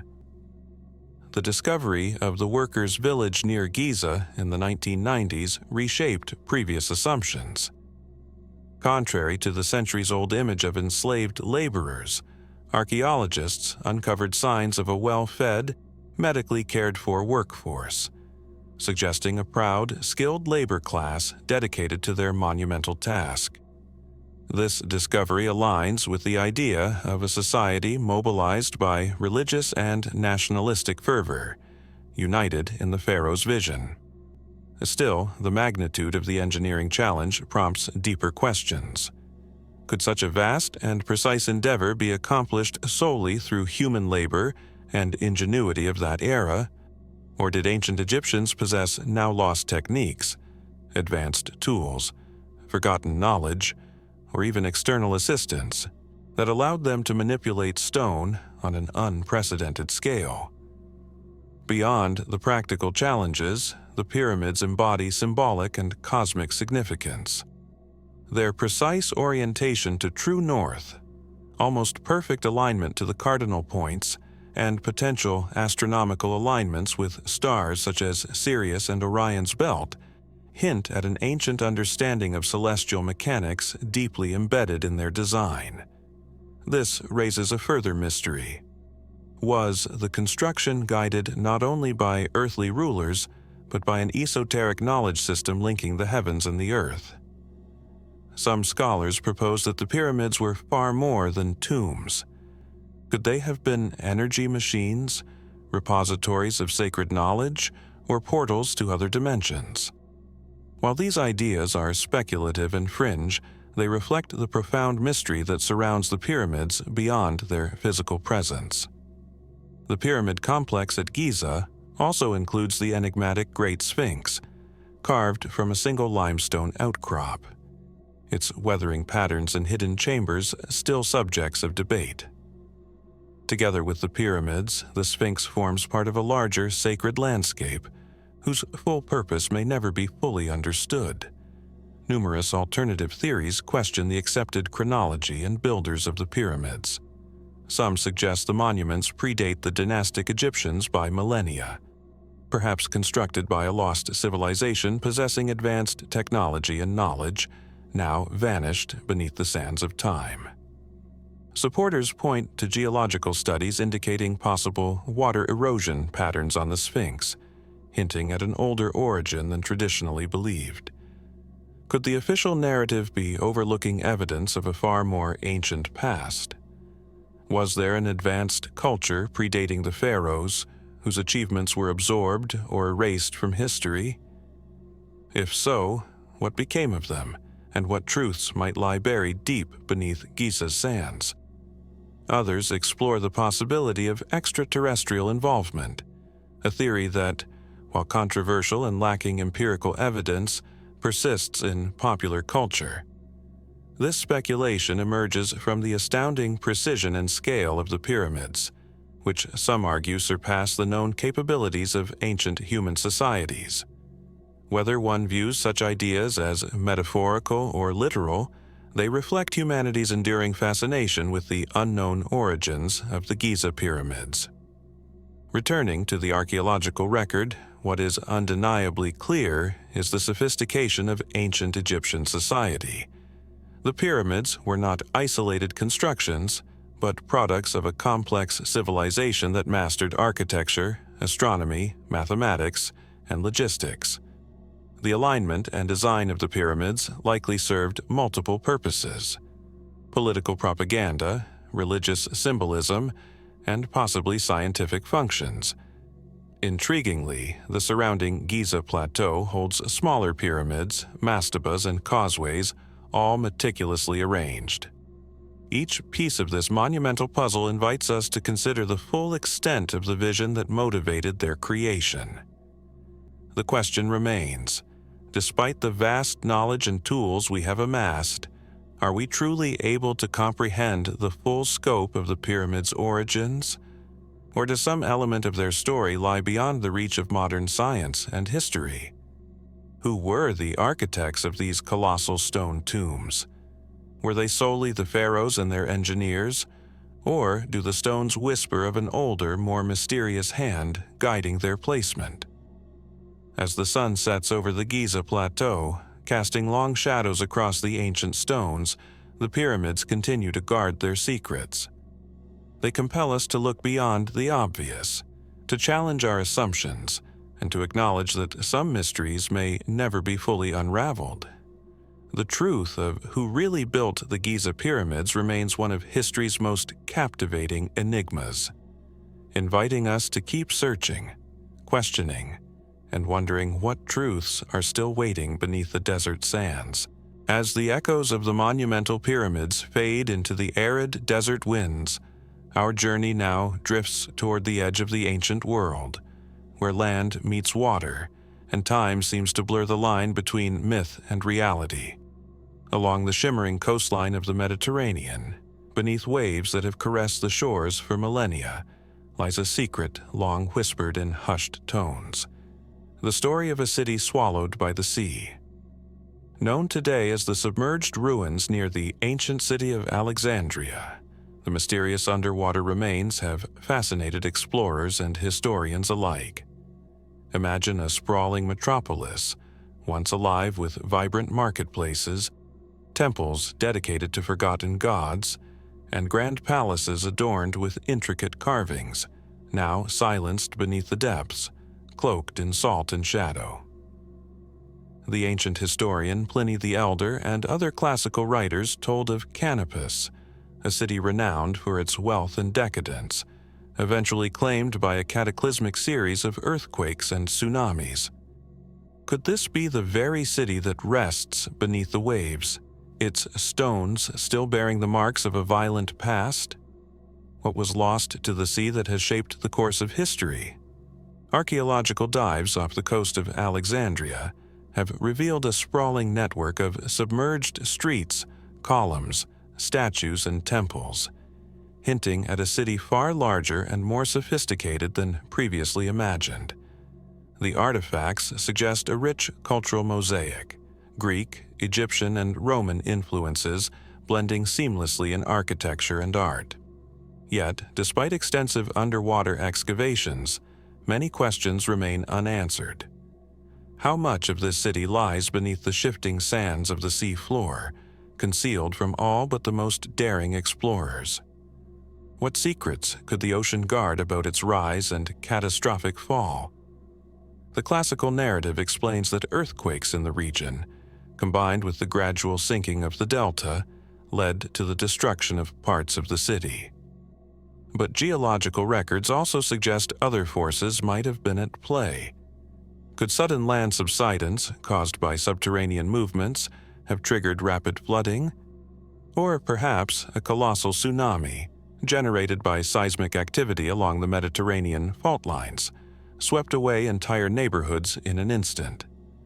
These natural explanations account for some of the mystery, yet the city's ruins pose puzzles that science has yet to fully decode. The architectural sophistication underwater defies easy classification. Enigmatic structures with unknown purposes have been uncovered. Massive platforms, mysterious submerged walls, and chambers whose functions elude explanation. Is it possible that some buildings served ceremonial or symbolic roles now lost to history? Or do these submerged relics hold clues to forgotten knowledge about how ancient civilizations interacted with their environment, and perhaps even with the sea itself? The tale of the sunken city also invites us to reconsider ancient myths and oral traditions. Could the stories of a great flood, told across cultures from Mesopotamia to Egypt, be grounded in real, localized events such as the drowning of this coastal metropolis? Might the city swallowed by the sea be a key to unlocking these enduring legends, symbols of human vulnerability in the face of nature's overwhelming power? Speculative theories have emerged, some suggesting the submerged city was not simply a victim of natural disaster, but the deliberate victim of political or religious upheaval. Was it abandoned and left to the waves as part of a strategic retreat? Or perhaps destroyed to erase a competing power center or ideology? Such ideas, while difficult to prove, challenge us to look beyond the geological and archaeological record, to imagine the human dramas that played out centuries ago, stories of ambition, conflict, and loss now hidden beneath the Mediterranean's calm surface. In recent years, advances in underwater scanning and 3D mapping have revealed even more about the site's scale and complexity. But each new discovery seems to deepen the mystery rather than resolve it. Why did this thriving hub vanish so completely? What knowledge, art, and culture were submerged and lost beneath the waves? How many undiscovered relics lie buried in the shifting seabed, waiting to be found? The story of the city swallowed by the sea is a haunting reminder of history's fragility. It invites us to reflect on the transient nature of a human achievement, no matter how grand or enduring it may seem. For all our modern technology, there remain places where the past is locked away, guarded by depths and darkness. As sunlight filters through the water, illuminating broken columns and scattered stones, we are left with the profound question: what else lies beneath, still hidden from our eyes? And as the tides rise and fall, carrying whispers from that lost city, one cannot help but wonder, what truths about the ancient world and its mysteries remain submerged, waiting patiently for discovery? As the tides of history ebb and flow through the corridors of ancient Egypt, some figures emerge only as shadows, enigmatic presences barely illuminated by the flickering light of archaeological discovery. One such figure is Smenkhkare, a pharaoh whose identity remains one of the most perplexing puzzles in Egyptology. Was Smenkhkare truly a king, or could this ruler have been a queen cloaked in the regalia of masculinity? The question itself invites us to peer beyond the surface of stone inscriptions and faded papyri, to confront the uncertainty buried beneath millennia. Imagine the world of the late 18th dynasty, an era brimming with powerful personalities and dramatic upheavals. The reign of Akhenaten, the heretic pharaoh who revolutionized Egypt's religious landscape by elevating the Aten, the sun disk, to supreme status, was followed by a period shrouded in mystery and abrupt change. Within this shifting landscape, Smenkhkare appears briefly, almost like a fleeting whisper in the royal lineage. Smenkhkare's name appears on a handful of artifacts, a few inscriptions, fragments of royal cartouches, and an array of objects bearing his name alongside that of Akhenaten. Yet, unlike other pharaohs who boast grand monuments and extensive records, Smenkhkare's historical footprint is remarkably sparse. This absence is one of the first clues that invites closer scrutiny. Was Smenkhkare a co-regent, ruling alongside Akhenaten for a short time before disappearing from the historical record? Or did Smenkhkare rule independently, albeit briefly, during one of Egypt's most turbulent eras? Some scholars suggest the possibility of a ruler who defied traditional gender roles, perhaps a queen ruling in the guise of a king, adopting male titles and iconography to assert legitimacy in a patriarchal system. The traditional image of pharaohs, especially in art and inscriptions, is highly codified. Male kings are depicted with the false beard, kilt, and Nam's headdress. Yet, in the fragmented depictions associated with Smenkhkare, the line between masculine and feminine becomes blurred. Some reliefs show a figure wearing the king's crown and attire, but possessing delicate, almost feminine features. Could these images reflect a biological male adopting traditionally female traits, or a female ruler adopting male regalia? The ambiguity is striking.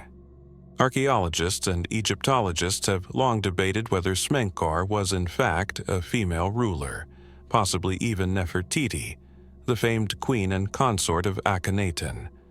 Some propose that Nefertiti might have assumed the throne under a different name after Akhenaten's death, continuing the religious revolution and political reforms. The lack of clear burial or funerary artifacts attributed to Smenkhkare fuels this speculation. If this pharaoh was indeed a woman, her reign might have been deliberately obscured or erased from official records by successors seeking to restore traditional order. Compounding the mystery is the discovery of a tomb in the Valley of the Kings, known as KV55, which many scholars tentatively associate with Smenkhkare. The tomb's occupant was heavily damaged, and DNA testing of the remains has produced conflicting results, some suggesting the individual was male, others hinting at ambiguous biological markers. The sarcophagus and funerary goods display a mixture of male and female iconography, further deepening the enigma. What motivated this blending of genders in royal representation? Was it simply a reflection of the extraordinary religious and social upheaval during the Amarna period, where traditional norms were questioned?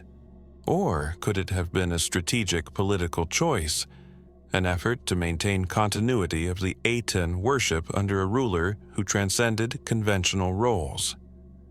The broader context of this mystery is inseparable from the story of Akhenaten himself, a pharaoh whose own depictions challenge our modern assumptions about ancient Egyptian masculinity. Akhenaten's unusually androgynous portrayals hint at a royal ideology that embraced fluidity, at least in artistic expression. Did Smenkhkare continue this legacy, or was their reign an abrupt interruption? we also confront the question of why the historical record is so fragmented and contradictory. Was Smenkkare's reign deliberately erased by the subsequent rulers, perhaps by Tutankhamun or A, who sought to restore the old gods and traditional political structures? This potential damnatio memoriae leaves us piecing together a fragmented jigsaw, where each new artifact or inscription shifts the narrative once more. Despite numerous excavations, scientific advances, and decades of scholarship, the truth about Smenkhkare remains elusive. The figure hovers in the twilight between king and queen, fact and speculation, history and myth. Could new discoveries one day shed light on this ambiguous ruler's true identity, or will Smenkhkare forever remain an enigma, an ephemeral shadow glimpsed only through the cracks in Egypt's ancient stones? As we consider this pharaoh, whose reign was brief but whose legacy confounds generations of historians, we are reminded of the complexities of interpreting the past. How do we navigate the silence and gaps in the record? What can the story of Smenkhkare teach us about power, identity, and the ways history is written and rewritten? In the end, the question remains, was Smenkhkare a king, a queen, or something beyond our current understanding? And what might this ambiguity reveal about the society that once revered this ruler? The answers are buried deep beneath layers of time, waiting for patient minds and persistent hands to uncover the secrets still hidden in the sands of Egypt. From the sun-baked sands of the Valley of the Kings, the tomb of Tutankhamun emerges as one of the most iconic and enigmatic relics of ancient Egypt. Discovered almost intact in 1922 by Howard Carter, the tomb revealed a treasure trove of artifacts, gold, and secrets. Yet it also left behind a lingering question that has haunted Egyptologists ever since. What lies hidden behind the sealed walls of Tutankhamun's burial chamber? As we gaze at the intricately decorated walls of KV62, Tutankhamun's tomb, it is impossible not to be drawn into the mystery of what the ancient builders may have concealed. For decades, scholars have speculated that beyond the narrow corridors and richly adorned chambers, there could be additional hidden rooms, secret spaces that may hold answers to questions still unspoken. The notion of hidden chambers within Tutankhamun's tomb first gained momentum in the early 2000s, when advanced scanning technologies such as ground-penetrating radar and infrared thermography were employed to peer beyond the visible. Initial surveys suggested anomalies, areas of different density and temperature behind the tomb's north and west walls, tantalizing hints that stirred excitement and speculation in equal measure. These findings fueled theories that the tomb might conceal more than the boy king's funerary treasures. Could these chambers be connected to his mysterious death? Or might they hold the burial of another, perhaps the elusive Queen Nefertiti, whose final resting place has long evaded discovery? The idea that a queen's tomb could be hidden behind Tutankhamun's walls has captured imaginations worldwide, blending historical intrigue with the allure of a lost royal secret. But as with many mysteries of ancient Egypt, the line between fact and speculation blurs. While the initial scans detected anomalies, subsequent investigations have yielded mixed results. Some researchers argue that these signals could be natural geological variations or structural voids, small gaps caused by ancient construction techniques or the settling of rock over millennia. Others propose more dramatic explanations. Could these chambers have served as repositories for sacred objects too precious or forbidden to be displayed openly? Or might they have been designed as deliberate traps or symbolic thresholds, protecting the tomb's contents from tomb robbers or spiritual intruders? Exploring the question of hidden chambers requires us to consider the broader context of Egyptian funerary architecture. Royal tombs were often designed with complex layouts, elaborate passageways, and multiple chambers intended to ensure safe passage for the deceased into the afterlife. deceptive architectural features, false doors, blocked corridors, and secret recesses were part of a sophisticated system meant to confuse and deter those who sought to disturb the dead. In this light, the possibility that Tutankhamun's tomb includes undiscovered spaces fits within a long tradition of funerary mystery. Yet, what sets KV-62 apart is its unusually small size and cramped design, often seen as inconsistent with typical royal tombs. This has led some experts to speculate that Tutankhamun's tomb was hastily prepared, a hurried final resting place rather than a grand royal mausoleum. Could these hidden chambers be remnants of an unfinished burial project? Spaces intended for someone else entirely? The evidence suggests that Tutankhamun's tomb may have been adapted from a non-royal burial site, perhaps hurriedly repurposed after his untimely death. If so, the concealed rooms might belong to a different occupant, or to treasures still waiting to be revealed. Technological advances continue to offer new tools to probe these secrets. In recent years, high-resolution 3D mapping and cosmic ray muon imaging, techniques that allow researchers to see through rock, have been employed to scan the tomb's structure with unprecedented precision. These methods have reinforced the mystery. While some scans confirm anomalies consistent with voids or chambers, their precise nature remains elusive. Beyond physical chambers, some have speculated that the walls themselves might carry hidden messages, inscriptions or symbolic codes embedded within the artwork, awaiting discovery. Could ancient craftsmen have encoded information about royal lineage, religious rites, or lost knowledge in the very fabric of the tomb's design? The possibility evokes the intricate cryptography of hieroglyphics and the layered meanings often present in Egyptian art. As we reflect on these possibilities, the story of Tutankhamun's tomb becomes not just a tale of treasure, but a broader meditation on the nature of secrets, how they are kept, revealed, and sometimes lost. The boy king, whose reign was brief and whose life ended young, left behind more questions than answers. Did he possess knowledge or power significant enough to warrant such guarded concealment? Or do these hidden spaces simply reflect the complexities of a culture obsessed with death and the afterlife? In the end, the chambers behind Tutankhamun's walls remain a silent enigma, their mysteries locked away beneath layers of stone and history. What lies behind those walls, if anything at all, beckons to future generations of explorers and scholars, inviting us to look deeper, question more, and embrace the unknown.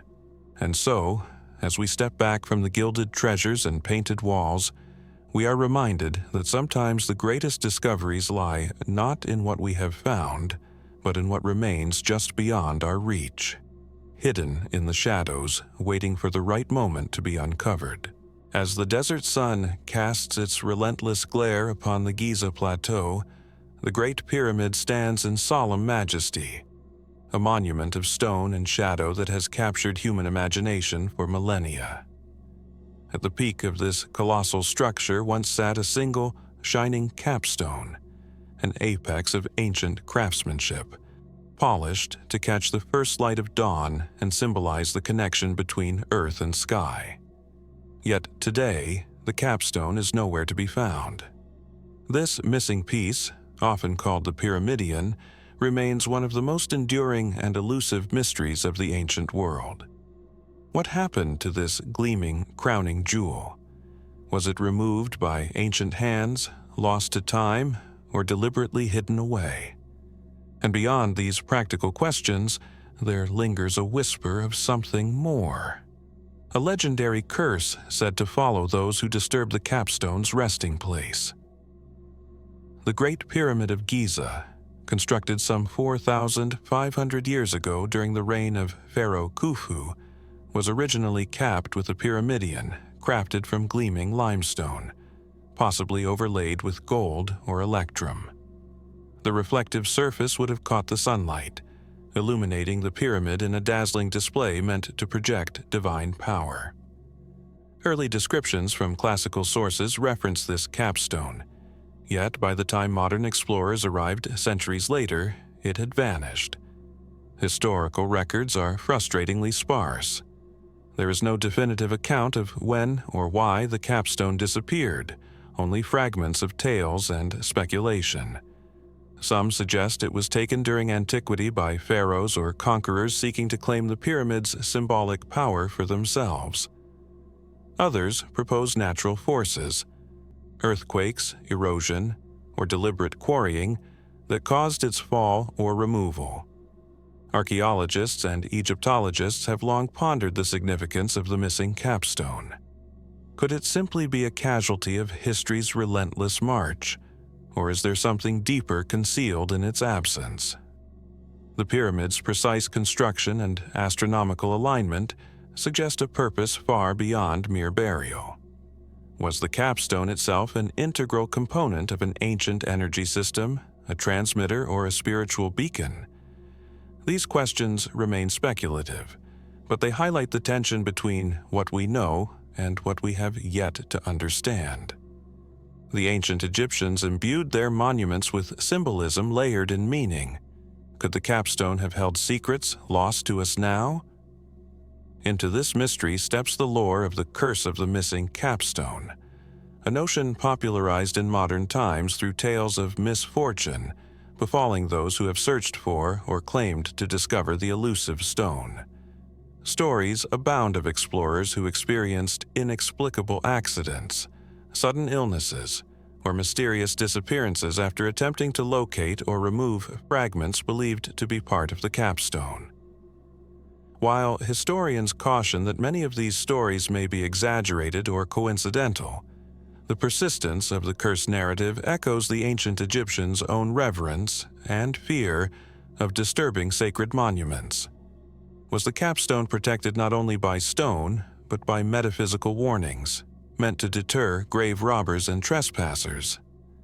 Scientific attempts to locate remnants of the capstone have faced significant challenges. Ground-penetrating radar, aerial surveys, and even recent cosmic ray muon imaging have provided detailed mappings of the pyramid's internal structure. Yet none have conclusively identified any surviving fragments of the pyramidion within or near the pyramid. This absence only deepens the intrigue. If the capstone was removed intentionally, where did it go? Some theories suggest it might have been hidden in secret chambers, transported to unknown locations, or perhaps repurposed in religious or royal contexts far from Giza. The enigmatic absence of the capstone invites us to consider the broader cultural and spiritual significance it held. In Egyptian cosmology, the pyramidion symbolized the Benben stone, the primordial mound from which life emerged, a tangible link between the terrestrial world and the divine heavens. It was more than a mere architectural feature. It was a sacred icon, a focal point of celestial energy and royal legitimacy. If so, could its removal signify a profound historical event, political upheaval, religious transformation, or even a deliberate act of symbolic erasure? And what might this tell us about the people who lived in the shadow of these pyramids, their beliefs, and the mysteries they sought to guard? Some alternative theories stretch into more speculative realms.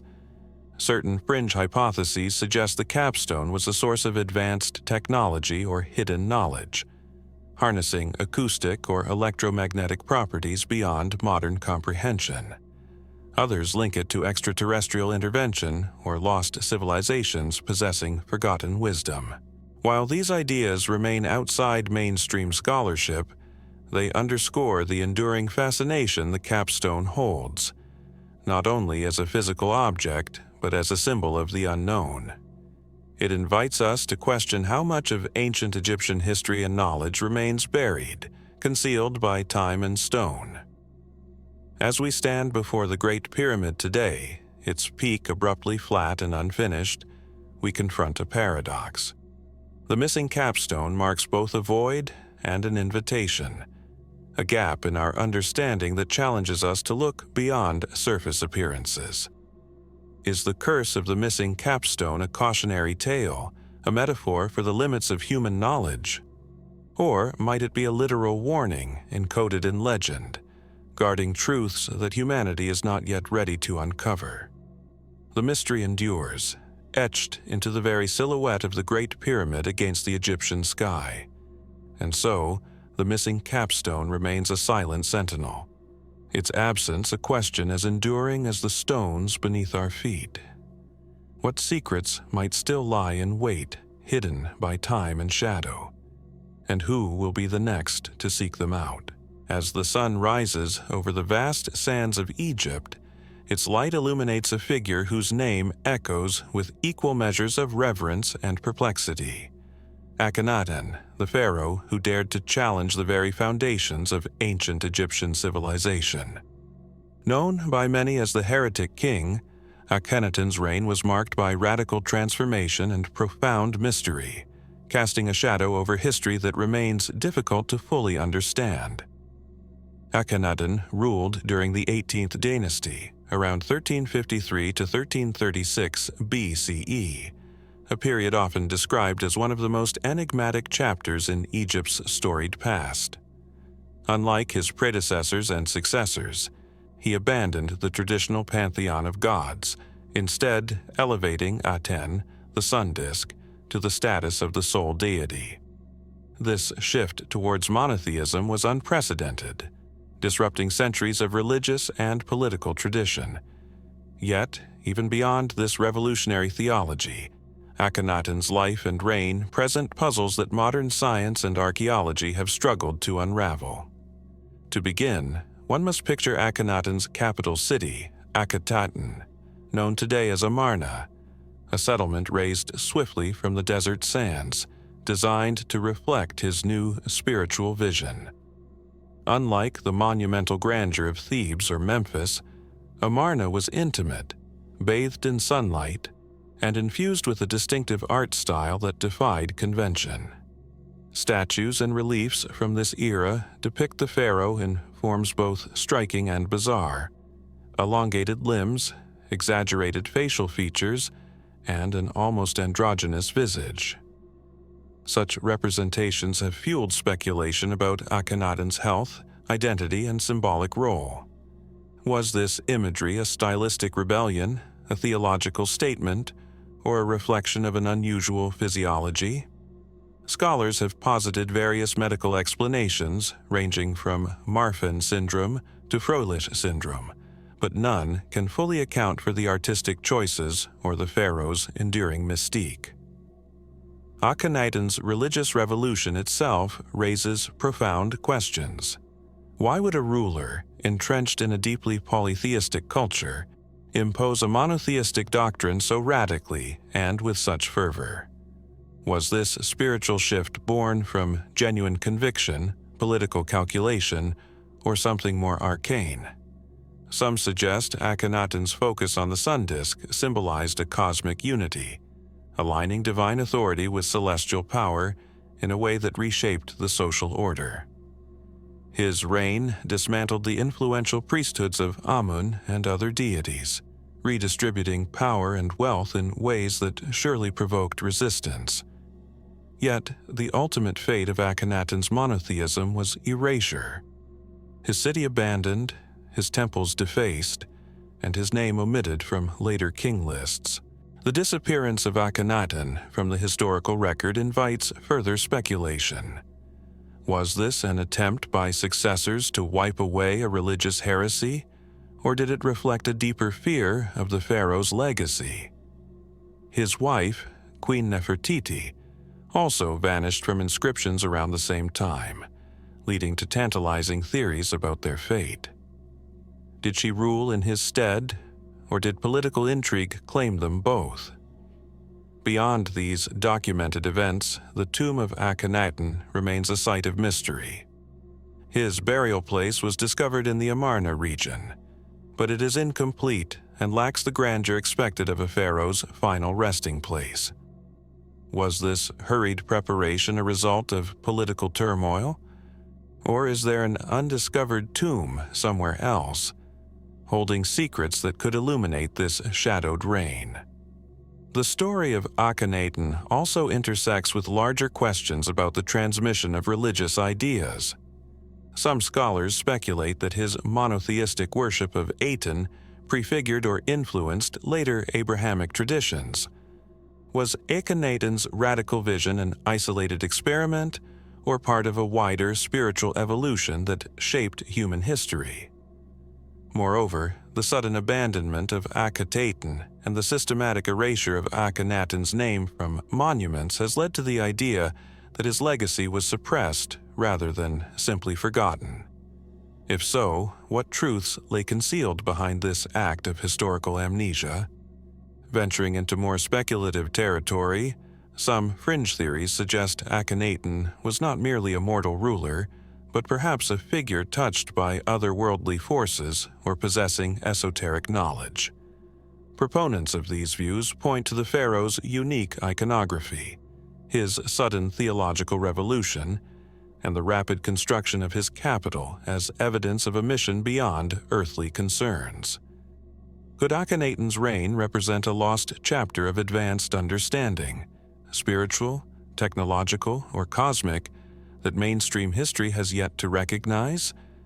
If so, what might this mean for our interpretation of ancient Egypt and its mysteries? Modern scientific advances continue to probe Akhenaten's enigma.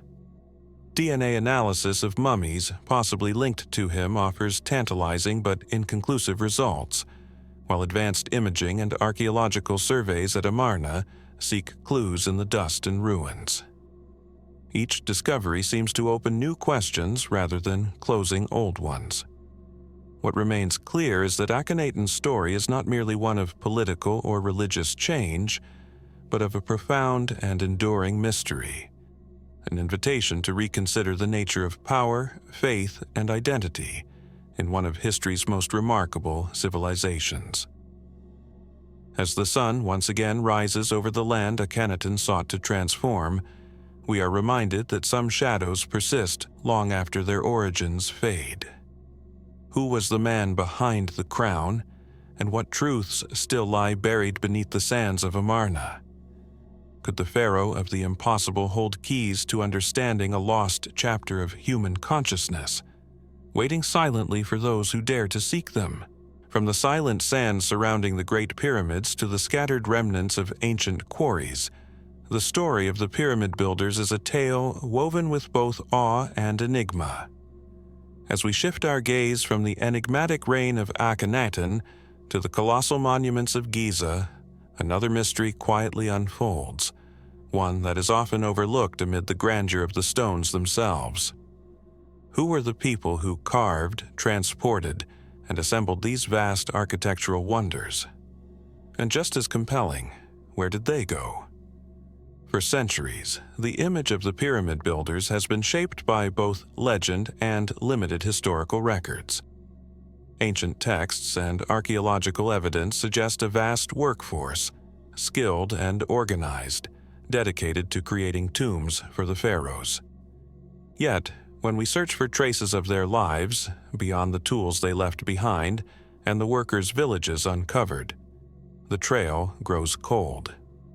Unlike the pharaohs whose names and deeds are etched in stone, the builders remain largely anonymous, their ultimate fate shrouded in uncertainty. Picture the bustling workers' village at Giza, discovered in the early 1990s. Archaeologists uncovered rows of simple mud brick dwellings, communal bakeries, and evidence of a surprisingly healthy, well-fed population. These were not slaves, as once popularly imagined, but skilled laborers who lived and worked near the pyramids. Bones show signs of healed injuries, hinting at the harshness of their labor, but also at care and respect within their communities. Yet beyond these villages and cemeteries, the puzzle deepens. How did such a massive workforce, numbering perhaps tens of thousands, vanish so completely after the completion of their monumental task? Did they return quietly to their villages across Egypt, blending back into ordinary life?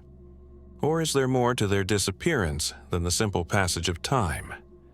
The Great Pyramid of Khufu, towering over 450 feet high, stands as a testament to human ingenuity and determination.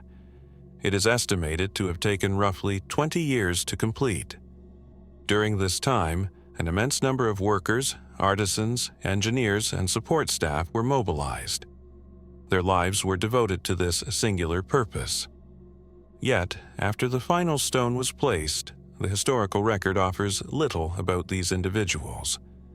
One might expect that the builders would have left behind abundant records or monumental memorials of their own.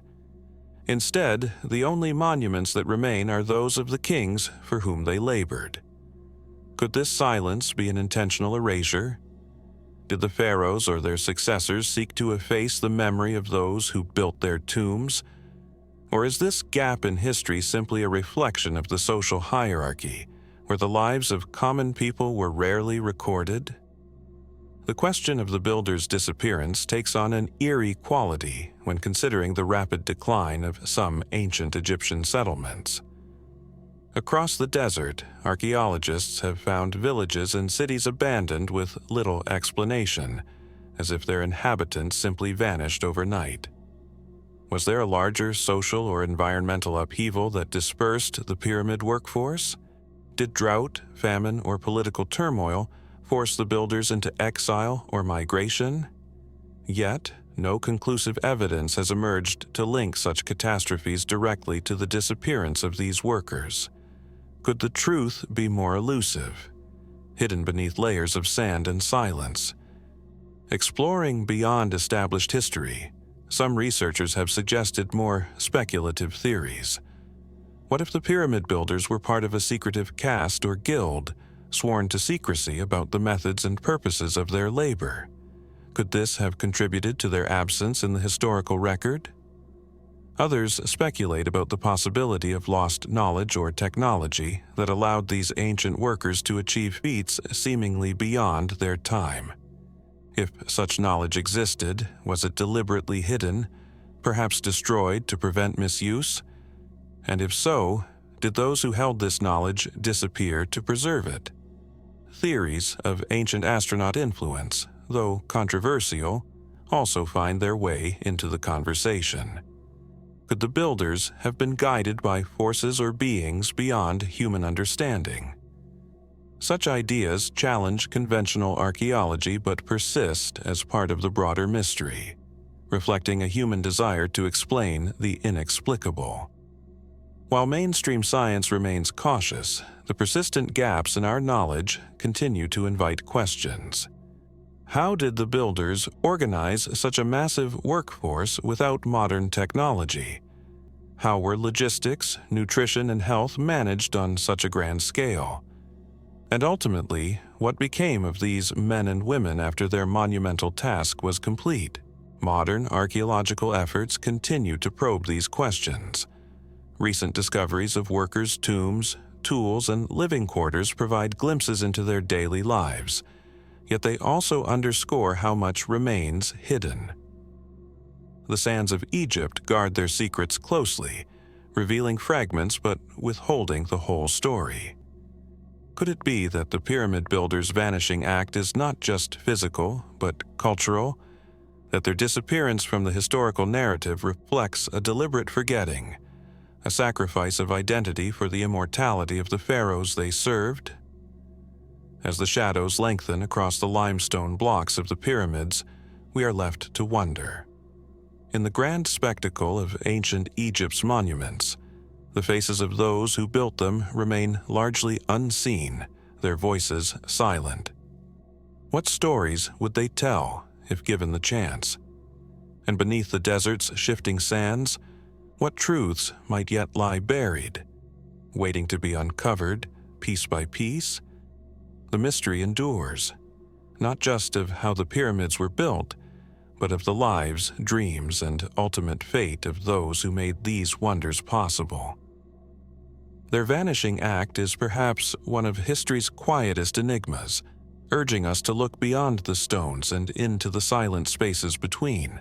Beyond the towering pyramids and the majestic temples lining the Nile, the ancient Egyptians spoke of a distant land, rich, mysterious, and vital to their wealth and power.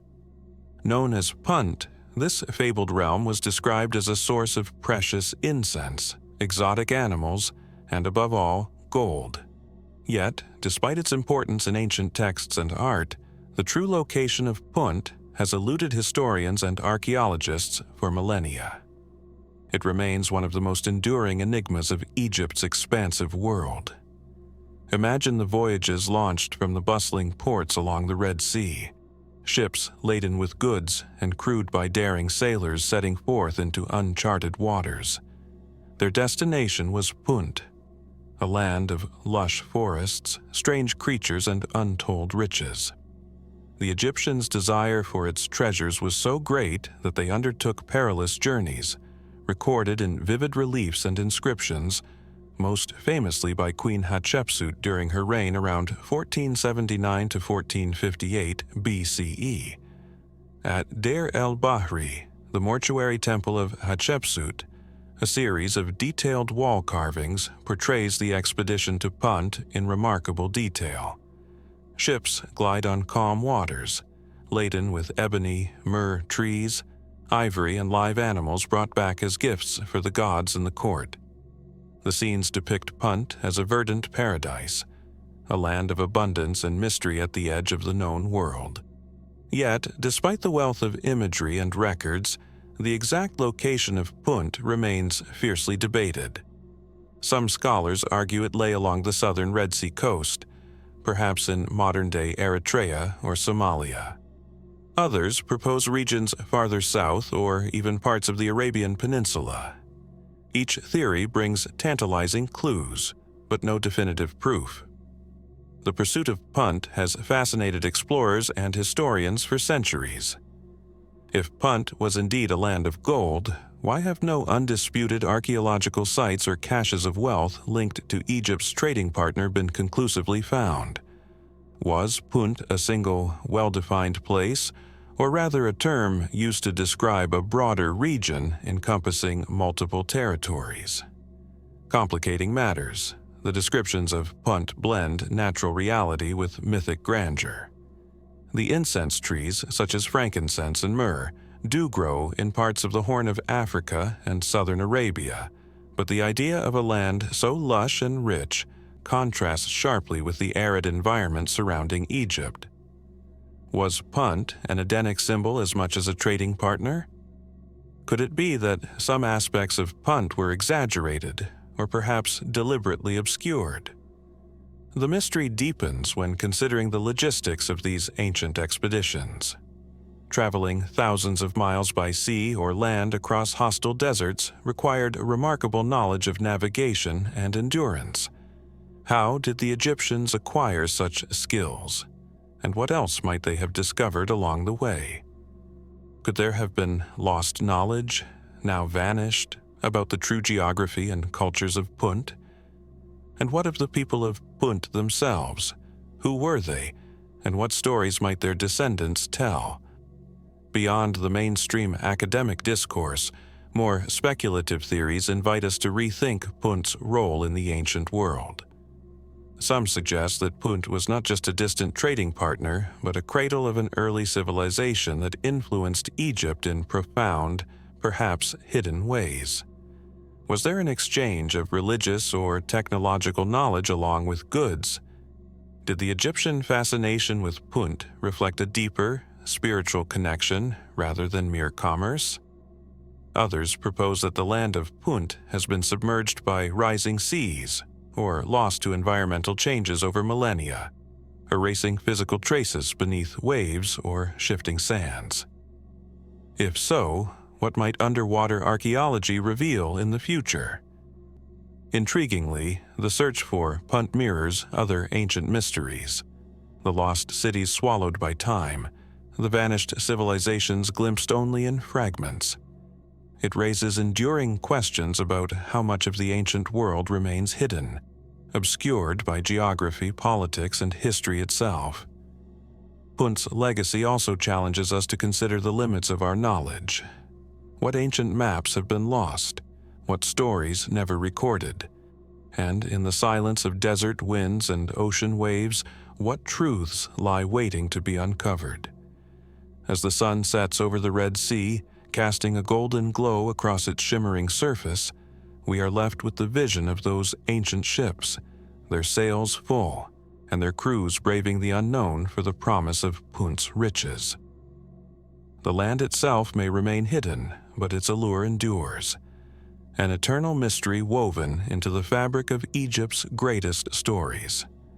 What secrets might the lost land of gold still hold? Could the sands and seas one day reveal Punt's true place in history? For now, the mystery invites us to look beyond the horizon, to imagine the world as the ancients once did, vast, vibrant, and filled with wonders yet to be found. As the golden light of dawn spills across the vast Egyptian desert, it illuminates a landscape that has witnessed the passage of thousands of years. Here, near the banks of the Nile, lies Saqqara, Egypt's oldest necropolis. Stretching over more than 7 square kilometers, this sprawling burial ground is the resting place of ancient kings, nobles, and priests. It is home to the world's very first pyramid, the Step Pyramid of Djoser, a monument that marks the dawn of monumental stone architecture. Yet beneath the visible tombs and temples, an even deeper, more enigmatic world awaits, one that continues to elude full understanding. The necropolis of Saqqara invites us to peer beyond the surface, to consider what secrets the desert sands and subterranean chambers may yet conceal. What lies beneath the oldest necropolis in Egypt? And why do so many mysteries persist despite centuries of excavation? Visitors to Saqqara today often find themselves drawn first to the Step Pyramid, designed by the architect Imhotep around 2600 BCE. This towering structure was a radical departure from the earlier tradition of simple mastabas, flat-roofed tombs built from mud brick. The Step Pyramid was not only a tomb, but a symbol of divine power, a stairway connecting earth to the heavens. Its corridors and galleries run deep, weaving an intricate labyrinth beneath the surface, filled with chapels, burial shafts, and storerooms. Yet, as archaeologists have peeled back the layers of stone and sand, they have uncovered evidence that hints at a far more complex reality beneath Saqqara. Hidden chambers, long sealed off, await discovery. Some spaces seem designed not just for burial but for rituals, or perhaps even something more enigmatic. Could there be lost tombs of forgotten pharaohs, or secret archives holding knowledge erased from history? Recent explorations have revealed vast underground galleries extending beyond the known necropolis boundaries. These subterranean passages challenge assumptions about the scale and purpose of Saqqara. Why build such elaborate tunnels deep beneath the desert?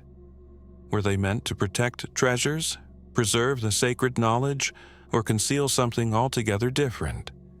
Some ancient inscriptions suggest that Saqqara was more than a necropolis.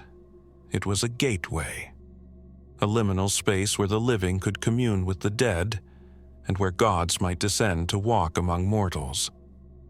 The Egyptians believed that the underworld was a vast, mysterious realm beneath the Earth's surface. Could the tunnels beneath Saqqara be more than tombs? Might they represent a physical manifestation of the Egyptian underworld, an attempt to recreate the cosmic journey of the soul? The deeper mysteries of Saqqara are compounded by the presence of strange symbols and undeciphered inscriptions found in some chambers. Some archaeologists have noted markings that do not correspond with known Egyptian hieroglyphs or scripts. Could these represent an ancient, forgotten language? Or are they protective curses designed to deter grave robbers? Adding to the intrigue, some chambers show signs of ancient flooding or water damage, despite Saqqara's arid location. How did water penetrate these underground sanctuaries? Was this a natural occurrence or part of a ritual practice involving water? Could these chambers have once housed pools or basins for purification rites, hidden beneath the shifting sands? Speculation about the necropolis's underground network extends beyond archaeology into more fringe theories. Some propose that Saqqara's subterranean labyrinth might have been used as a repository for esoteric knowledge, sacred texts, or relics of immense power. Others suggest it could be the resting place of legendary figures whose identities were deliberately erased from history. Could these hidden chambers be the source of ancient wisdom passed down through secret priestly orders? Might there be chambers that predate even the Old Kingdom, hinting at civilizations older than Egypt itself? And if so, what truths might those chambers hold, waiting silently beneath layers of rock and dust? As we contemplate these mysteries, it is important to remember the profound reverence the ancient Egyptians held for death and the afterlife. Their burial practices were not merely about preserving the body, but ensuring the survival of the soul, the Ka and Ba, in the next world. Saqqara, in all its grandeur and complexity, was designed to facilitate this eternal journey.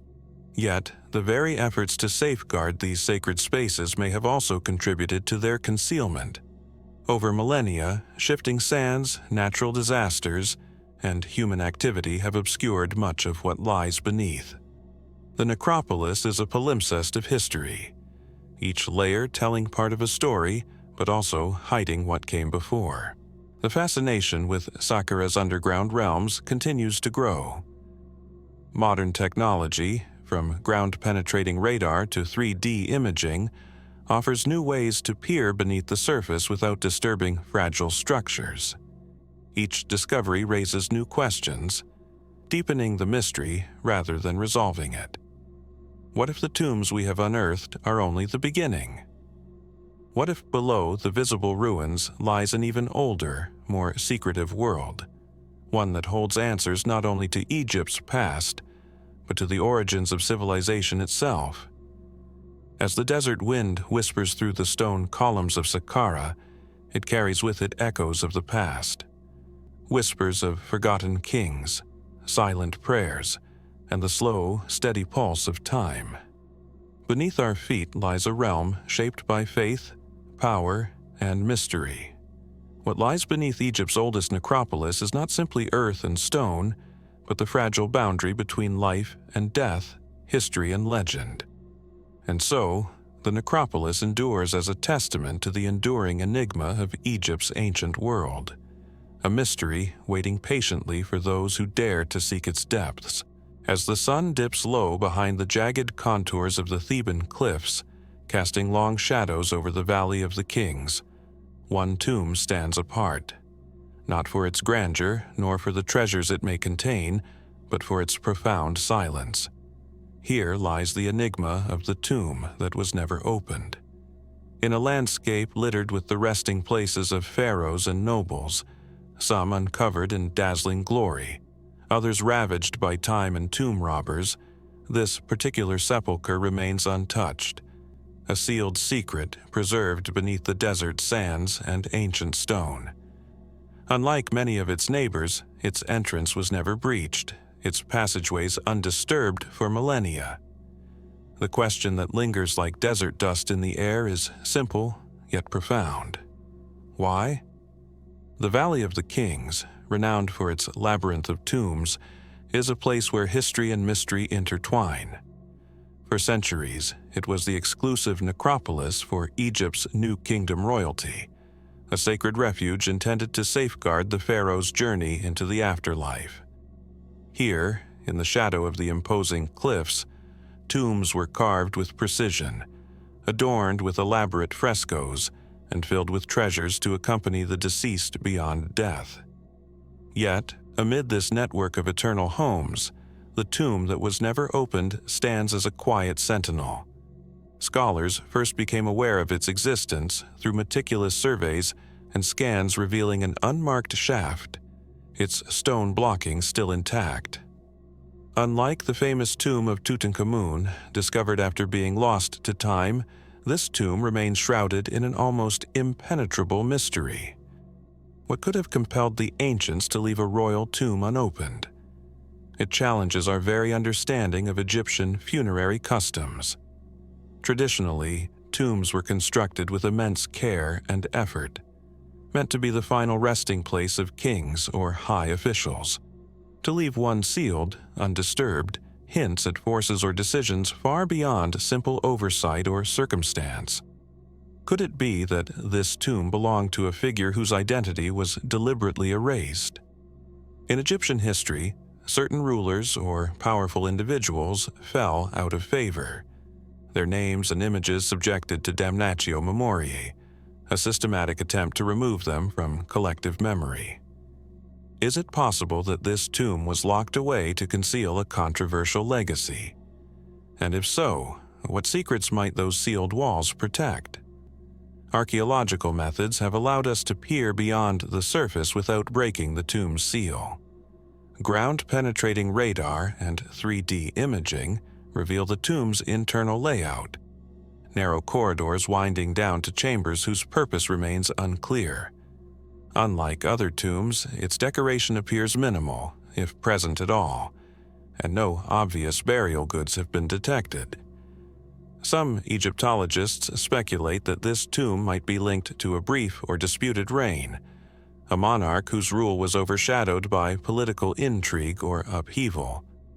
Others suggest that it could be a cenotaph, a symbolic tomb built without a body, erected perhaps to honor a pharaoh who died elsewhere or whose remains were lost.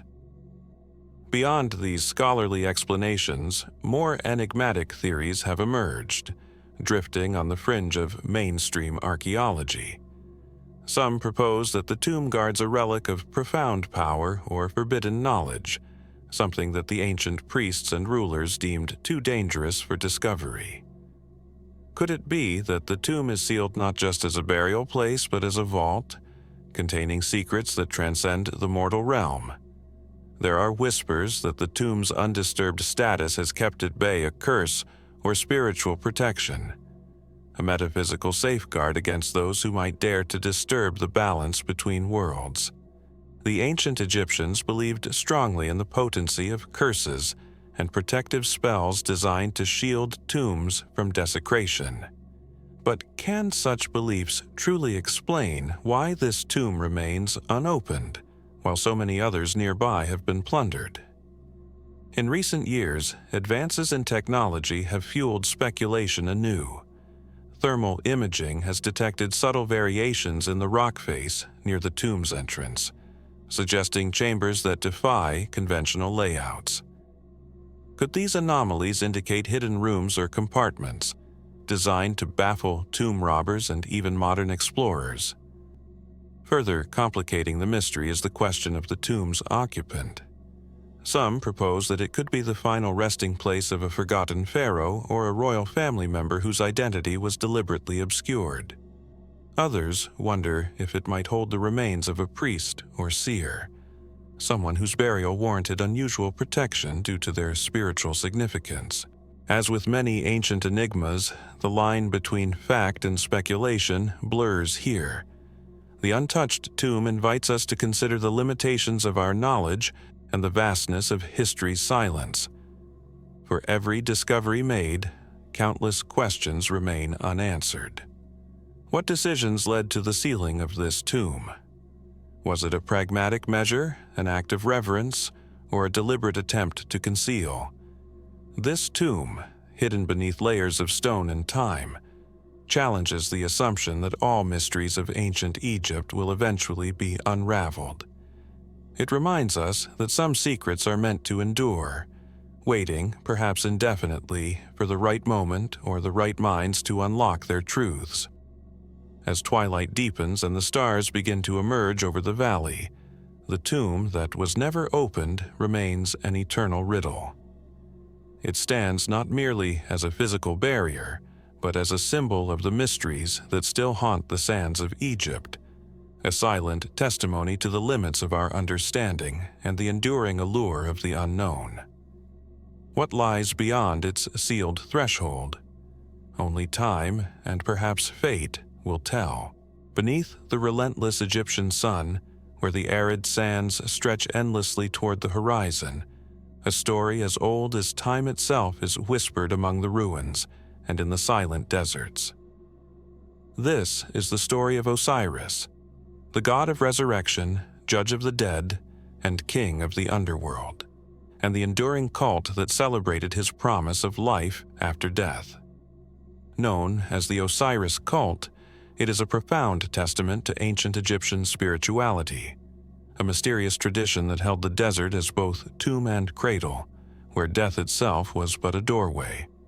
As we step softly into this ancient narrative, we begin not with grandeur, but with an image. A barren landscape dotted with crumbling temples and hidden sanctuaries, where ritual smoke once curled into the dry air, and sacred ceremonies were performed beneath a burning sun and the cold gaze of the stars. Here, in this stark wilderness, the myth of Osiris was not merely a tale, but a living faith that shaped how Egyptians understood life, death, and the possibility of rebirth. Osiris's story, at its heart, is one of death and miraculous return. The god was said to have been slain by his jealous brother Seth, dismembered and scattered across Egypt. Yet, through the devotion of his wife Isis, who gathered his scattered parts and performed sacred rites, Osiris was resurrected, becoming the eternal ruler of the afterlife. This myth permeated Egyptian culture for millennia, informing everything from burial customs to the very architecture of tombs. But beyond the well-known story lies a far more enigmatic practice: the Osiris cult itself. This was no static religion, but a dynamic, evolving tradition that wove together public ritual, secret knowledge, and powerful symbolism.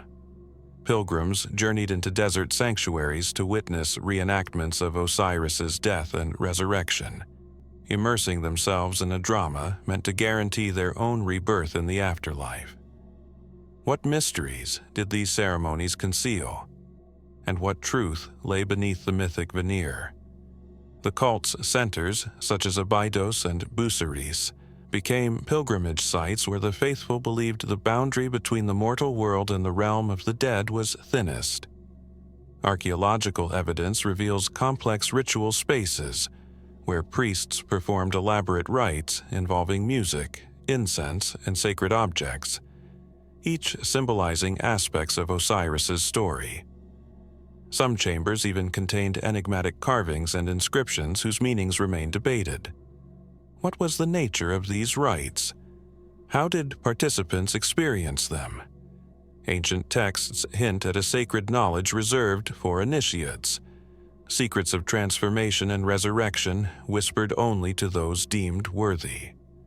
Could these teachings have contained metaphysical truths lost to us now? Might the Osiris cult represent an early form of spiritual mystery school, a precursor to later esoteric traditions? Intriguingly, recent discoveries have unearthed symbolic parallels between Osiris's myth and phenomena that challenge conventional understanding. Some scholars note that the resurrection narrative mirrors cycles of nature: the flooding and receding of the Nile, the seasonal death and rebirth of crops. Yet others observe astronomical correlations, suggesting that the cult's rites aligned with the stars, particularly the constellation Orion, associated with Osiris himself. Could the Osiris cult have encoded advanced astronomical or metaphysical knowledge within its rituals?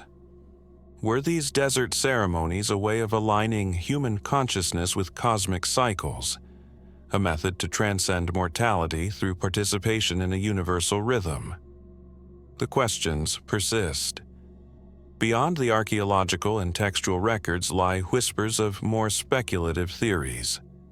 Some propose that the cult's resurrection motif points to a lost science of consciousness or energy, ancient Egyptian shamans or priests perhaps mastering what modern minds might term spiritual technology.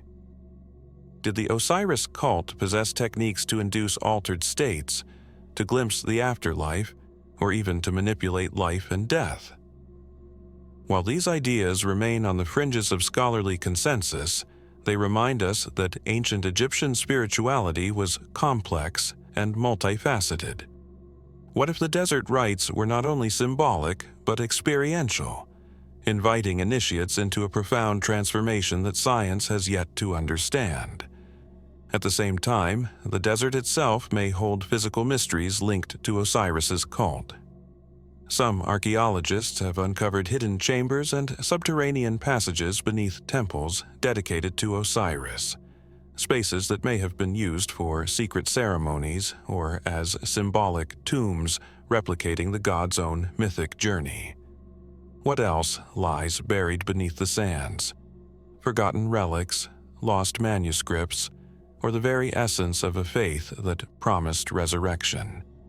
These hidden spaces challenge us to look beyond the visible, to consider that beneath Egypt's vast deserts lies an uncharted realm of spiritual and historical truth, waiting patiently beneath layers of earth and silence. The Osiris cult, with its intricate blend of myth, ritual, and mystery, invites us to contemplate not just the ancient world, but the timeless human quest for meaning beyond death. Its desert temples and shadowed sanctuaries whisper of a journey that is both cosmic and deeply personal, a passage through darkness toward the light of rebirth. As we leave behind the fading echoes of Osiris's sacred rites, we are left with questions that stretch beyond history and archaeology. What truths about life, death, and resurrection might still be hidden in the sands? How much of this ancient wisdom remains buried, waiting for those who seek not only to understand, but to experience the impossible promise of resurrection in the desert? The mystery endures, as eternal as the desert itself. Beneath the blazing Egyptian sun, just beyond the shimmering heat haze that rises off the Giza plateau, stands one of the world's most enigmatic monuments, the Great Sphinx. With the body of a lion and the head of a man carved from the very bedrock of the plateau, the Sphinx has gazed silently across the desert for thousands of years. But how many thousands? And what secrets lie hidden in the weathered contours of its colossal form? Secrets that may challenge the very timeline of ancient Egyptian civilization. For centuries, the Great Sphinx has been a symbol of mystery and majesty, its origins traditionally placed around 4,500 years ago, during the reign of Pharaoh Khafre of the 4th dynasty. This dating, supported by archaeological evidence linking the monument to Khafre's pyramid complex, has been widely accepted by Egyptologists and historians alike. According to this conventional narrative, the Sphinx was carved as a guardian figure, meant to embody the power and wisdom of the pharaoh while protecting his funerary temple. Yet, the Sphinx's enigmatic presence has long invited alternative interpretations, questions that ripple beneath the surface of accepted history. For what lies beneath the smooth, worn surface of the limestone, beneath the assumed story of a 4,500-year-old guardian? Is it possible that the Sphinx is far older, its origins stretching back into a distant past long before the rise of Egypt's dynastic kingdoms? One of the most compelling points of intrigue emerges from the patterns of erosion found on the Sphinx and its surrounding enclosure. Unlike the wind and sand erosion typical in desert climates, some scientists argue that the weathering patterns on the Sphinx's body bear the unmistakable signs of water erosion. And water erosion of this nature requires a climate far wetter than the arid desert Egypt has known for millennia. Geologists such as Robert Schoch have proposed that the Sphinx's weathering may date back to a period of intense rainfall, potentially 7,000 to 10,000 years ago, when the Sahara was not a desert but a lush landscape of rivers and lakes. This assertion challenges the traditional dating, suggesting that the Sphinx could predate the known dynastic period by several thousand years. Such a claim naturally raises difficult questions. If the Sphinx is indeed that ancient, who could have built it? What civilization possessed the knowledge and skill to carve such a monumental figure so far back in prehistory? Conventional archaeology does not account for advanced stone carving technology or complex religious symbolism existing in Egypt before the dynasties emerged. Could there have been an earlier, lost civilization? And if so, why is there so little direct evidence of its existence? Was the Sphinx a relic left behind by ancestors whose culture has been swallowed by the sands of time, or perhaps by peoples whose achievements have been deliberately obscured or forgotten? The mystery deepens when considering the Sphinx's face itself. The head is disproportionately small relative to the body, leading some experts to suggest it was recarved from an earlier statue. Was the Sphinx originally carved as a lion alone, a primal guardian of some archaic era, and later reimagined with a human visage, possibly to represent a later ruler? If so, what was the identity of the original figure? And what did it signify in a world very different from the age of the pharaohs? Adding another layer of intrigue are the legends and myths surrounding the Sphinx throughout history.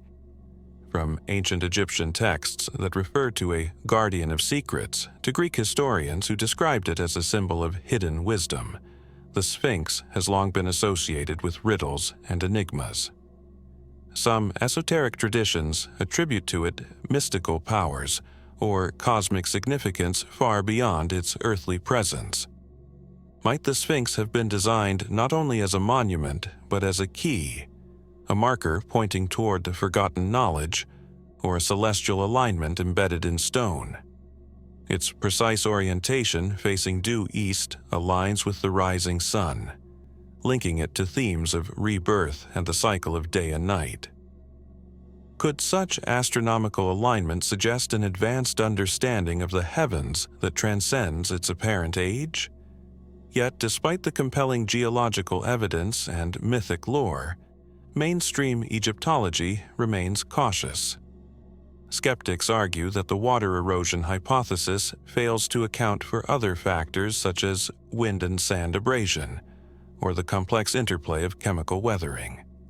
They emphasize that there is no archaeological evidence of a civilization capable of constructing the Sphinx prior to the Old Kingdom.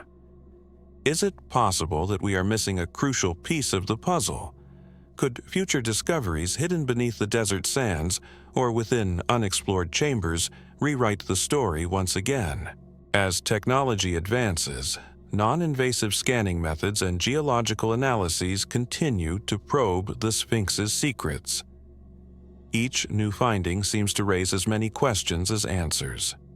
The monument's true age, its original purpose, and the identity of its creators remain tantalizing mysteries, echoes of a past that refuses to be fully revealed. The Great Sphinx stands as a silent witness, a monument carved in stone and time, inviting us to look deeper, to question more profoundly, and to accept that some truths may forever lie just beyond our grasp. What if the Sphinx is more than a relic of Egypt's dynastic past? What if it is a symbol, a message, or a memory etched into the bedrock by hands long vanished? As the desert winds sweep across its massive frame, one cannot help but wonder, how many secrets remain buried beneath the sands? And what are they waiting for us to discover? Beneath the relentless sun that beats down upon the Giza plateau, where the Great Pyramids rise like timeless sentinels against the desert sky, there remains a mystery that quietly defies explanation: the disappearance of Menkaure mummy. This puzzle is not born from the grandeur of his pyramid complex or the faint traces of his rule etched into history. Instead, it is found in the absence, a silence where one would expect to find the remains of a pharaoh, a king whose legacy should have been preserved in stone and flesh alike. Menkaure, the youngest of the three great pyramid builders of Giza, is remembered primarily through his modest yet elegant pyramid, smaller than those of Khufu and Khafra but no less significant. His reign, though brief and shrouded in the shadows of his more famous predecessors, is marked by art and inscriptions that suggest a ruler deeply connected to both divine authority and the mortal world. Yet, for all that we know of Menkaure, the physical evidence of his final resting place, the pharaoh's mummy itself, remains elusive. When Howard Weiss and other early explorers opened Menkaure's pyramid in the 19th century, they found a burial chamber that, while bearing the marks of royal grandeur, contained no intact royal mummy. Instead, scattered fragments of bones and a few funerary artifacts hinted at disturbance, theft, or something more perplexing. Unlike the treasures found in the tomb of Tutankhamun or the well-preserved remains of other New Kingdom rulers, Menkaure's mummy was conspicuously absent. The official explanation points to grave robbers, a common plight for many Egyptian tombs over millennia. Looters, driven by the lure of gold and precious objects, desecrated countless burial sites, leaving behind devastation and mystery. Yet, the story of Menkaure's mummy is not simply one of theft and loss. The absence itself invites deeper questions. Why was his mummy not found intact? Was the burial chamber compromised soon after his death, or even before? Some records suggest that the burial chamber was accessed and plundered in antiquity, but the presence of scattered bone fragments that cannot conclusively be tied to Menkaure himself adds layers of uncertainty. Were these remains displaced by natural processes? Could they have been deliberately removed, hidden away, or destroyed? This mystery becomes even more compelling when we consider the meticulous nature of Egyptian burial practices. Pharaohs were typically embalmed with great care, their bodies wrapped in linen and secured with amulets, prepared to endure eternity. The burial process was sacred and guarded, with the physical mummy serving as an essential vessel for the soul's journey in the afterlife. What could have happened to Menkaure's mummy that it vanished so completely, leaving only shadows and speculation? Beyond the practical explanations lies a spectrum of more enigmatic possibilities. Some scholars and enthusiasts have speculated that Menkaure's mummy was never intended to remain in his pyramid. Could there have been a secret burial site, hidden and protected from all but the most trusted? Was Menkaure's body transported elsewhere, perhaps to a clandestine necropolis or a secret tomb lost to history? This theory gained some traction when examining the patterns of reburial known from other Egyptian tombs. In later periods, priests and officials sometimes moved royal mummies to protect them from theft, relocating them to hidden caches. Could Menkaure's mummy have been removed centuries ago, with the exact location forgotten or deliberately concealed? Intriguingly, some fringe theories propose even more mysterious scenarios. Did Menkaure's disappearance involve ritualistic erasure, an intentional removal meant to sever his ties to the mortal world, or perhaps to erase his presence from history? The idea may sound speculative, but the ancient Egyptians were no strangers to complex and symbolic funerary practices. And historical records reveal instances where certain kings were subjected to damnatio memoriae, deliberate attempts to obliterate their memory. Could Menkaure have been the victim of such an erasure, lost not just physically but in the annals of time? If so, what political or spiritual forces might have motivated this? Adding to the puzzle are the varying accounts from early explorers and archaeologists who excavated the site. Some described strange anomalies in the pyramid structure. A blocked passage here, a hidden chamber there, that have fueled hopes of undiscovered spaces within the pyramid complex. Modern technology has begun to probe these mysteries with ground-penetrating radar and other non-invasive techniques, but definitive answers remain frustratingly out of reach. Could there be a secret chamber still hidden behind the walls, sheltering Menkaure's true burial, or clues to his mummy's fate? Or is the absence itself the final message, a deliberate void intended to mystify and challenge those who follow. As we reflect on the disappearance of Menkaure mummy, we confront not only a physical mystery but also a profound meditation on memory and loss. The body of a pharaoh was meant to anchor his eternal identity, yet here we find an absence that echoes through time, a silence as loud as any discovery. What does this tell us about the impermanence of even the greatest legacies? How much of history is shaped not only by what survives, but by what vanishes, leaving gaps filled with questions rather than answers? The desert sands that have preserved so much of Egypt's past have also swallowed countless secrets, and Menkaure's missing mummy remains among the most haunting. The silence within his pyramid beckons us to look deeper, to question further, and to accept that some mysteries are as enduring as the monuments themselves. What truths lie still buried beneath the sands, hidden in shadows and silence? And when will the story of Menkaure's final resting place finally be told? Beneath the rugged cliffs of the Deir el-Bahari Plateau, nestled deep within the arid folds of the Theban necropolis, lies one of ancient Egypt's most enigmatic and fiercely guarded secrets, the tomb known today as DB 320. Unlike the Grand Pyramids or the lavishly decorated burial chambers that often capture the imagination, DB 320's significance is wrapped in shadows, concealed for centuries beneath the desert sands. This hidden cache, discovered only in the late 19th century, has become a focal point for questions that stretch far beyond the simple act of burial, questions about secrecy, survival, and the extraordinary lengths taken to protect the dead. Our journey to understanding DB 320 begins with a vivid image, a concealed, rock-cut tomb camouflaged against the cliffside, its entrance almost invisible to the casual eye. It is not the architecture that makes this tomb remarkable. It is what was found inside, and perhaps more poignantly, why it was hidden here in the first place. Unlike royal tombs designed to impress and memorialize, DB 320 served as a secret sanctuary, a burial meant to stay hidden. The tomb's discovery was accidental, an unearthing that stirred the sands of history and revealed a wealth of artifacts and mummies long believed lost.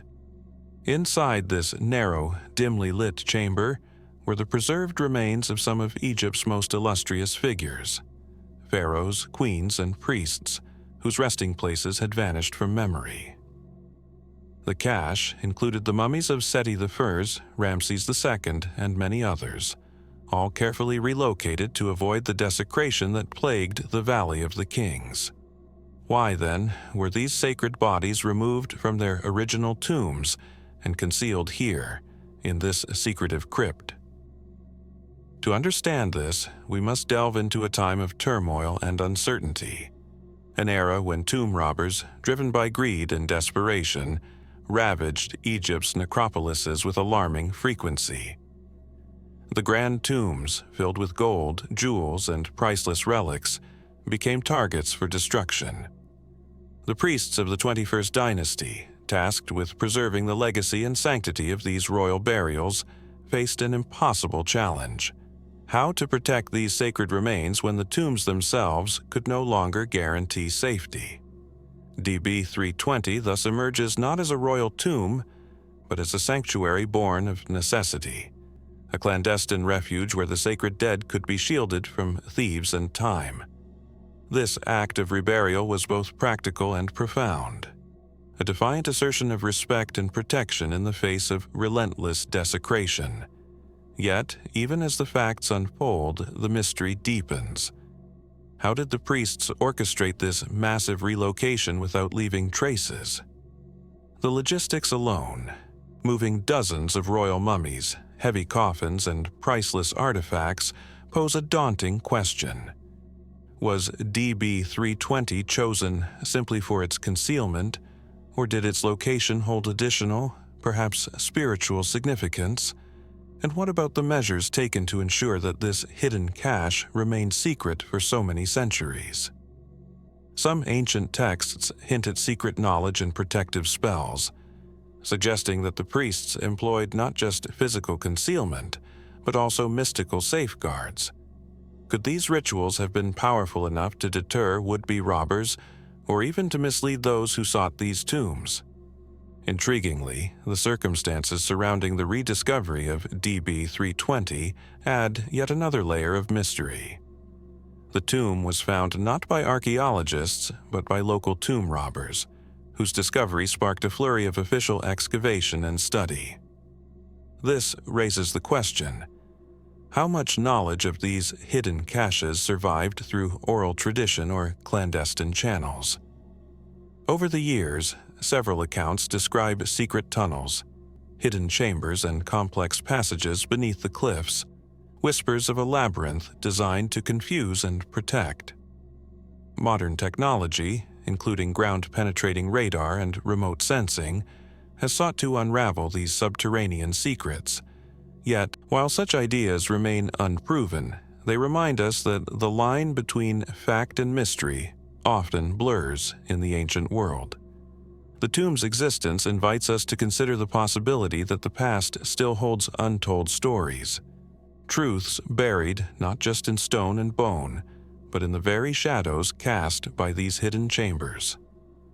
As we reflect on DB 320, we confront a paradox. This burial was meant to vanish beneath the desert, to elude discovery, to remain forever hidden. Yet, its eventual revelation challenges us to rethink what we know about protection, secrecy, and the fragile boundaries between life, death, and memory. What else lies concealed within the rocky cliffs of Deir el-Bahari? How many more tombs, caches, or relics wait silently beneath the sands, untouched and unknown? The discovery of DB 320 opened a door, but what other doors remain locked? In the stillness of this hidden tomb, in the darkness where pharaohs sleep in secret, we are invited to listen carefully to the echoes of history, the whispers of those who guarded the sacred, and the silent mysteries that remain just beyond our grasp. What truths might still be hidden beneath the surface?